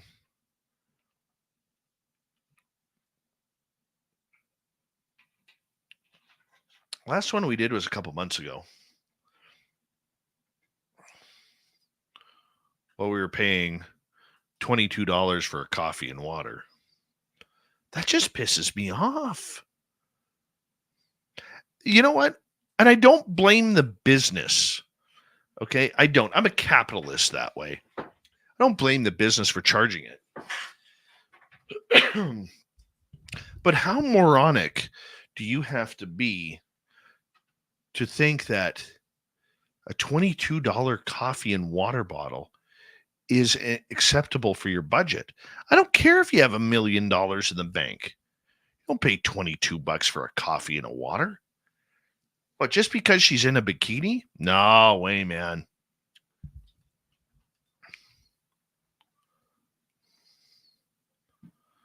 Like I said, that coffee better have gold flake in it or something. It's in Seattle.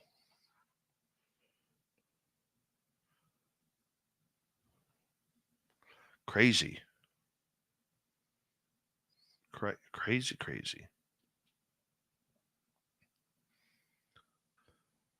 That's the one thing I noticed in Reno when we were there, is the automatic gratuity on that. Now, I don't know where you stand on this. Okay, here's my feeling. I've never been a server. I've never been a waiter. Okay, I've never been somebody who works at a bar. But you know what? The one thing I do recognize is servers work their asses off. And the majority of them are really, really good at what they do. And for as crappy of a day or crappy of customers that they might have to deal with because of a hair in the salad, or my latte is not at 121.43 degrees, okay, is, it could be annoying. And let's face it, some of them are not paid well enough at all. They really aren't. Minimum plus tips is not a way to spend a life. But some people, I get, have no choice. So even though I'm nowhere close to being rich, if I can tip somebody a little bit extra for their hard work, okay, I'm going to do that, because they're trying to make a living too, just like I am, just like you are. And I think it's a career that the people who do it work hard, but I expect good service. If I get outstanding service, I'm going to tip well. If I get good service, I'm going to tip well. If I get poor service, I will tip less. But these companies now, who are automatically adding a gratuity to it, there's a couple questions I have about that. Number one, how do we know the gratuity you're adding isn't going or is going to the server? How do we know that? Right? And who is to tell me what I can and cannot tip? A tip is a bonus. It's to signify that you worked hard for what you did. A tip is not a tax that you just throw on. Now, I understand, like, if you have a group of, say, 10 or more, or 20 people or 50 people, okay, there should be a healthy tip on something like that, because those servers work their tails off. Okay? And they may be having the worst day ever. But they got to put on that fake smile and be shiny and bright for us, the consumer. That's hard. That's really hard. But in some of these restaurants now, they're already building in an 18%, like in Reno, an 18% gratuity on top of your bill. And then they have the nerve to have, if you pay by credit card, they have the nerve to ask if you want to tip again.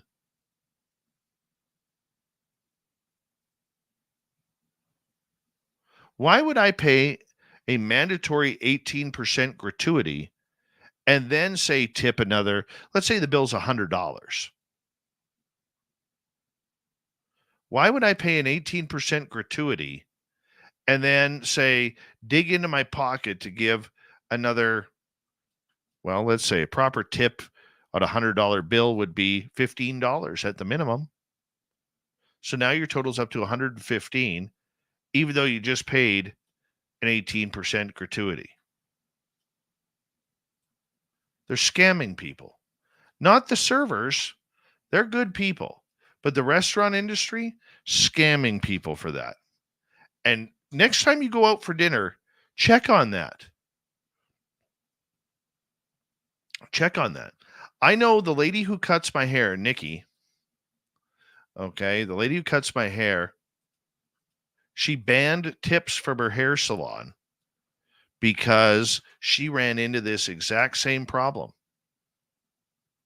So she banned tips. Check your bill next time, people, especially you guys in the United States. Okay.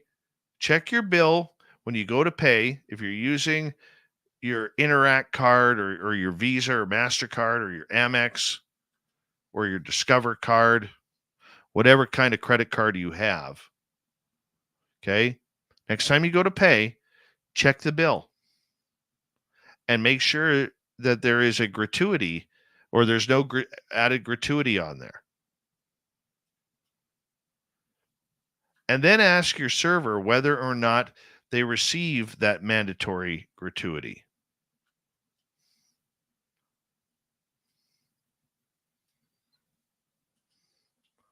In Reno, when I caught it, I didn't tip anymore.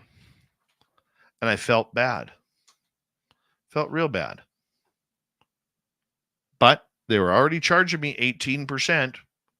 So why should I double that up to a 25 or 30, maybe 35, 40% tip without even knowing? And they're scamming people that way.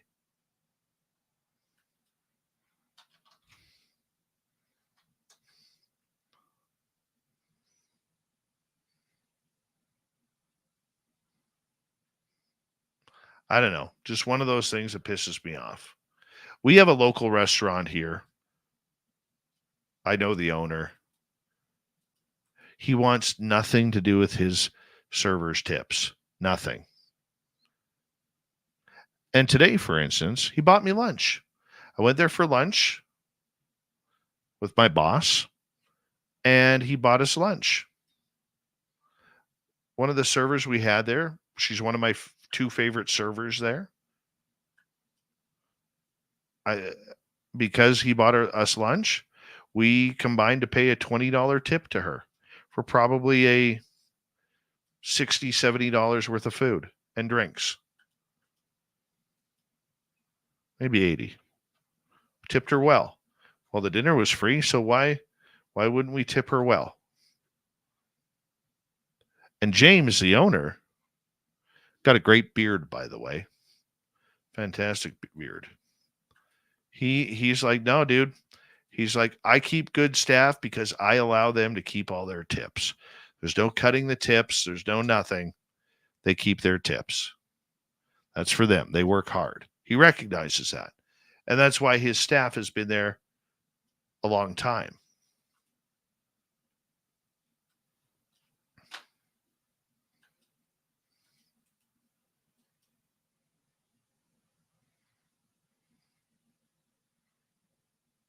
But America, check your credit cards. Next time you pay with a credit card at a sit-down restaurant, check and see if you're being ripped off.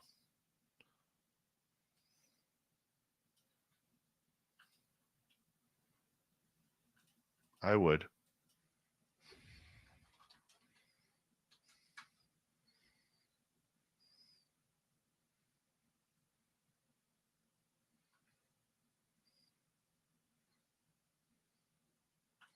That's just me.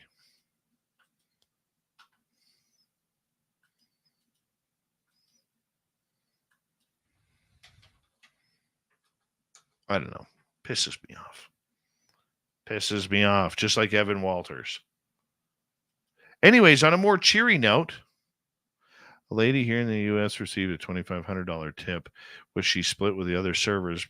But because the dishwashers didn't get a piece, they complained and she was fired. That sounds very California. That's terrible.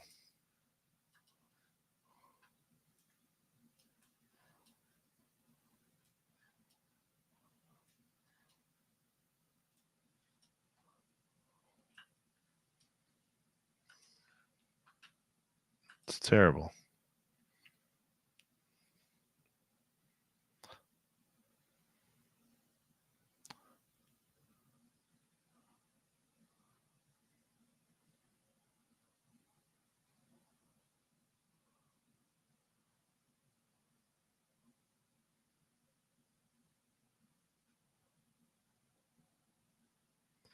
All right, let me clean that up.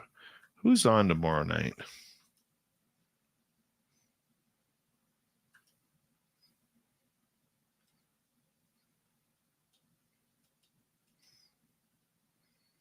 Who's on tomorrow night? Let me take a look. Oh, yeah, we're getting into the Dyatlov Pass tomorrow night. Teddy Hadiiska will be here from dyatlovpass.com.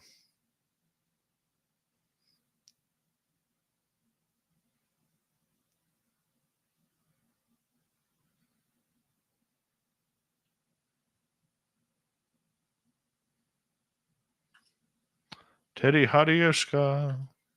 Love her. She is awesome.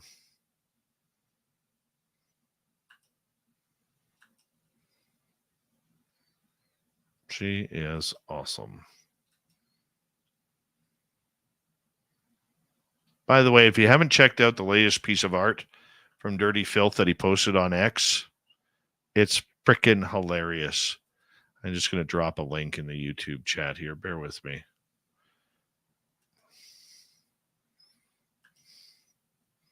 Here's the link to Dirty Filth. If you haven't followed him on YouTube or on X, make sure you do. Or Twitter or whatever you want to call it. I really do hope they go back to Twitter.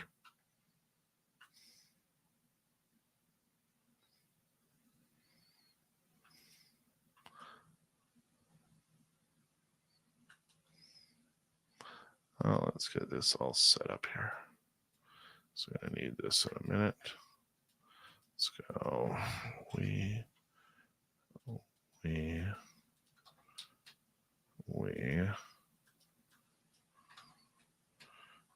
this is drop.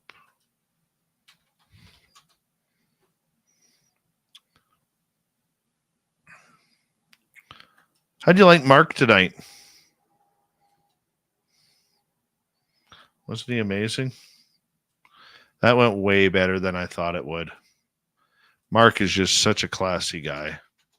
He really is just a real classy guy.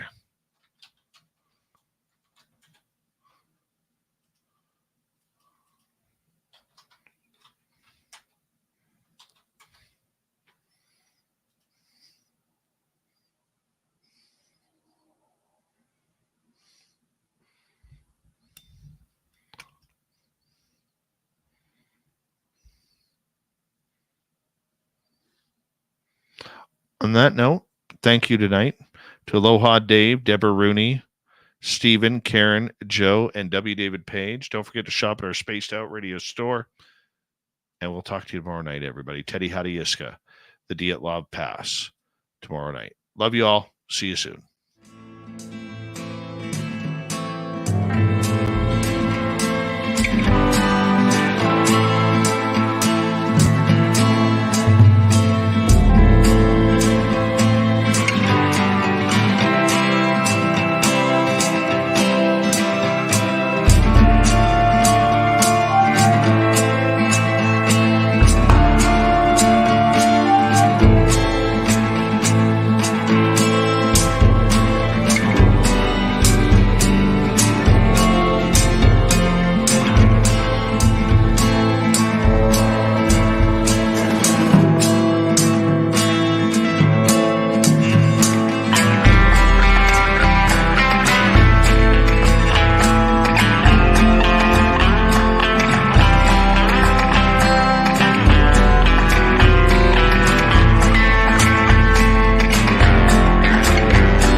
Stay healthy, my friend. You too. If you need bail money, give me a call. Always, Dad. Take care. You too.